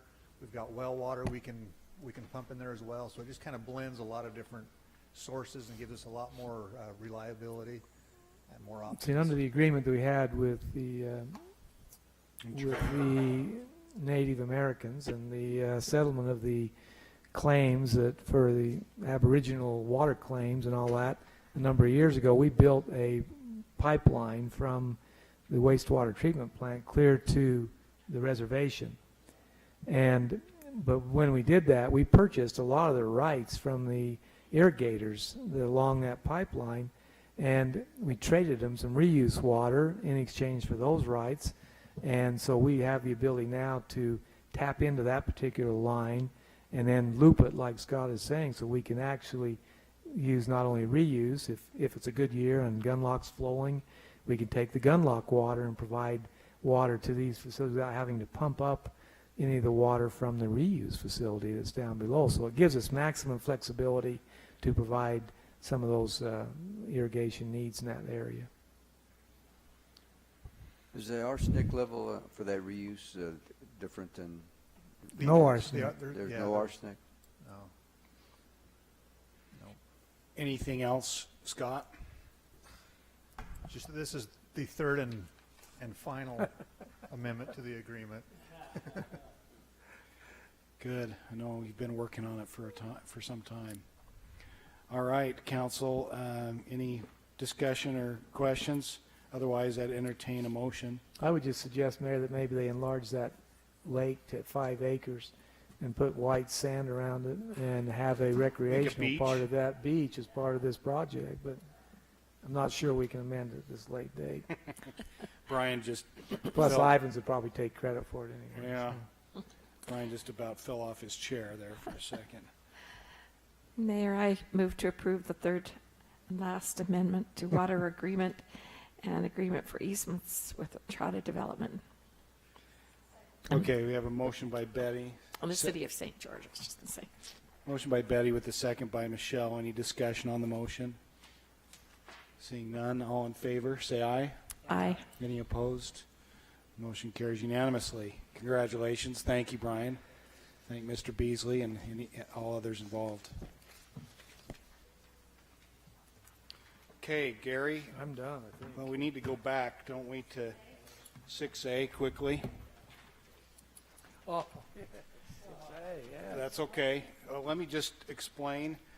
I think you all know, but we're not going to get into specifics because this is really subject to some other things being worked out. But I think, as you all know, we've in the recent past, had an agreement with SkyWest and the county separately to act as a backstop for the Phoenix, Arizona flight. And so that's gone so well that we would like to offer that and do that together by agreement with SkyWest and Washington County to extend that to another potential flight yet to be determined. So we want to do that in the full light of day at a meeting like this, and we'll leave it to SkyWest to get back with us if and when, and hopefully there is something soon that they can work out, and then they'll let us know. It'll be already prepared, and so we present to you today that agreement, that cost sharing or risk. It's kind of a risk sharing agreement. It has it's a 50-50 share, $225,000 for the county and for us over a period of roughly 18 months. As a worst case. As a worst case. In other words, if they don't use it, if they don't lose that much money within that period of time, then we don't pay it. And again, like this past one, it could give us further opportunities down the road. So anyway, that's what we're here. And I think the only caveat, Mayor, if I could, Yes. is the condition. The agreement also addresses the Denver flight. It does. As you may recall, we received originally some money from the FAA to backstop the first flight to Denver, and then they added a second flight. But they've, in the past year, they've not scheduled that flight during January and February, I believe. They only have one flight a day. What they felt is that has been successful to go with both flights all the time. And so they're asking that if there's any backstop of that 2-month period of time, that be included as part of the, but it doesn't add to the potential of what we'd be providing. It's just part of that in case they need it there for those 2 months during that 18-month period. But it allows us to have 2 flights to Denver, the same flights we have to Salt Lake, the 2 flights to Phoenix. They're not going to ask us. This terminates that agreement with for any backstop with Phoenix. And so, but I think the proposed new sites are the ones that we have done our market study on that show the most demand for an additional flight would be to the locations that they're contemplating. So I think it's a great deal for our airport, a great deal for our citizens, and if they don't the citizens don't use it, then they won't go there. So. Sound good? This would be let's see, it's a resolution, isn't it, Gary? No, it's just an agreement. Stafford. Oh, it's an agreement. Very good. Authorizing you to sign. Motion to approve the transportation service agreement between the City of St. George, Washington County, and SkyWest Airlines. Second. Wow, quick. That was a motion by Michelle. Was it Ed or Jimmy? You were so low. Your voice is so low. Jimmy. Second by It's Jimmy. my man voice. Yeah. We won't Deputy comment. Chief, he loves it. Yeah. Any discussion on the motion? Again, appreciate the great partnership with SkyWest, and in this case also the county. I think this is right up our alley in terms of economic development. We've seen some good things. Yep. Those Denver flights are full. The Phoenix flights are full. Now that we have, again, 2 at each of those daily, that's pretty cool. So. I actually had some people in my business that came from Ohio, and they were trying to hurry back home, and I said, oh, darn, you have to drive to Vegas still. They said, oh, no, we flew right out of St. George. That's awesome. That's good. So. Glad to hear it. Well, and I think it's also from when we talk to SkyWest, they tell us, there's some different people flying. If you go to Denver, you may not know as many people, or Phoenix, and it's because we got some folks here that, maybe not the ones from the hospital or the university or the city that are flying up to Salt Lake. These are people that are traveling and maybe, going east. And so we hope there might be an opportunity to go west with some other connections. So all in favor of this agreement and the motion, say aye. Aye. Any opposed? Motion carries unanimously. Now, I have an appointment, Betty, that I didn't want to forget to make for the Arts Commission. Carmen Wilson has been suggested by the Arts Commission to be added as a member of that commission. She lives in the city. She's willing to serve. She has great connections to the university and to the arts community. I know Betty knows her. I believe you do, don't you? And others of you probably do too. Anyone willing to make a motion to appoint her to the St. George Arts Commission? So moved. Second. A motion by Betty with a soft, gruff, low second by Jimmy. Any discussion? All in favor, say aye. Aye. Any opposed? Motion carries unanimously. Now, Gary, Sean, any need? I didn't believe we had a need for a closed session tonight. Okay. So just any quick reports from the council, city manager? Quick question, Mayor. Are we making progress on the hillside board? We'll have to talk about it offline. Yep. Not ready to make them appointed now. So anything else, though? Just quick, I want to mention on what day was it? Today's Thursday, so Tuesday. was it Tuesday? The mayor, myself, and I think maybe Betty was tagged in a Facebook post. Somebody took a picture out at the cemetery of our cemetery workers putting flags just on some buckets, and they weren't happy with it. And I sent an email to Shane McAfee and Shane Moore. I didn't tag you guys in it, and I apologize. I should have, so you knew what was going on. But I was so impressed with Shane Moore. The very next day, I got a phone call. He had set up a training for flag etiquette with all the workers in the cemetery that the American Legion Post 90 was doing. They had that training this morning, and it was taken care of zippity zip zip. And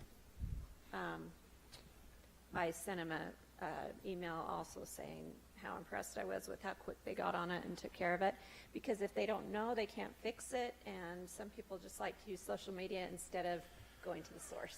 Well, and also I think, I saw that too, Michelle. Thanks for taking action on it, because Michelle really got it to Shane, or he wouldn't have known. And the other thing is, our people are sometimes dealing with these situations with maybe one or two people. They don't always have the resources or the people to be able to help them. And, all kinds of things happen. But the best thing we can do is to respond and again, do the very best we can. And so thanks, Michelle, for taking the lead on that, because she did. She jumped in. Well, and, Shane, I was impressed that he even thought to call the American Legion to Yeah, good for him. teach flag etiquette. So I was very impressed. It was great. And I think they were probably very happy to do it. I'm sure they were. Any other reports or comments? Need a motion to adjourn then. So moved. Second. Motion by Michelle, second by Betty. Any discussion on that motion? All in favor, say aye. Aye. Any opposed? Motion carries. We're adjourned. We'll see you.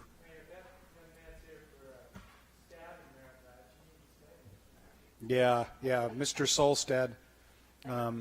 You guys came kind of late. No, but I'd like to see you both in the office here for a minute. And I know, it's like the principal's office. No, it's a good thing. Can you for just a minute? All right. Let's see, is this young man, tell me his name and how old he is. Tell us all. What grade are you going into? Yeah. You going somewhere this fall? November? He's going to Ibigawa. I thought so, yeah. Very good. Well, let's go talk in the office here.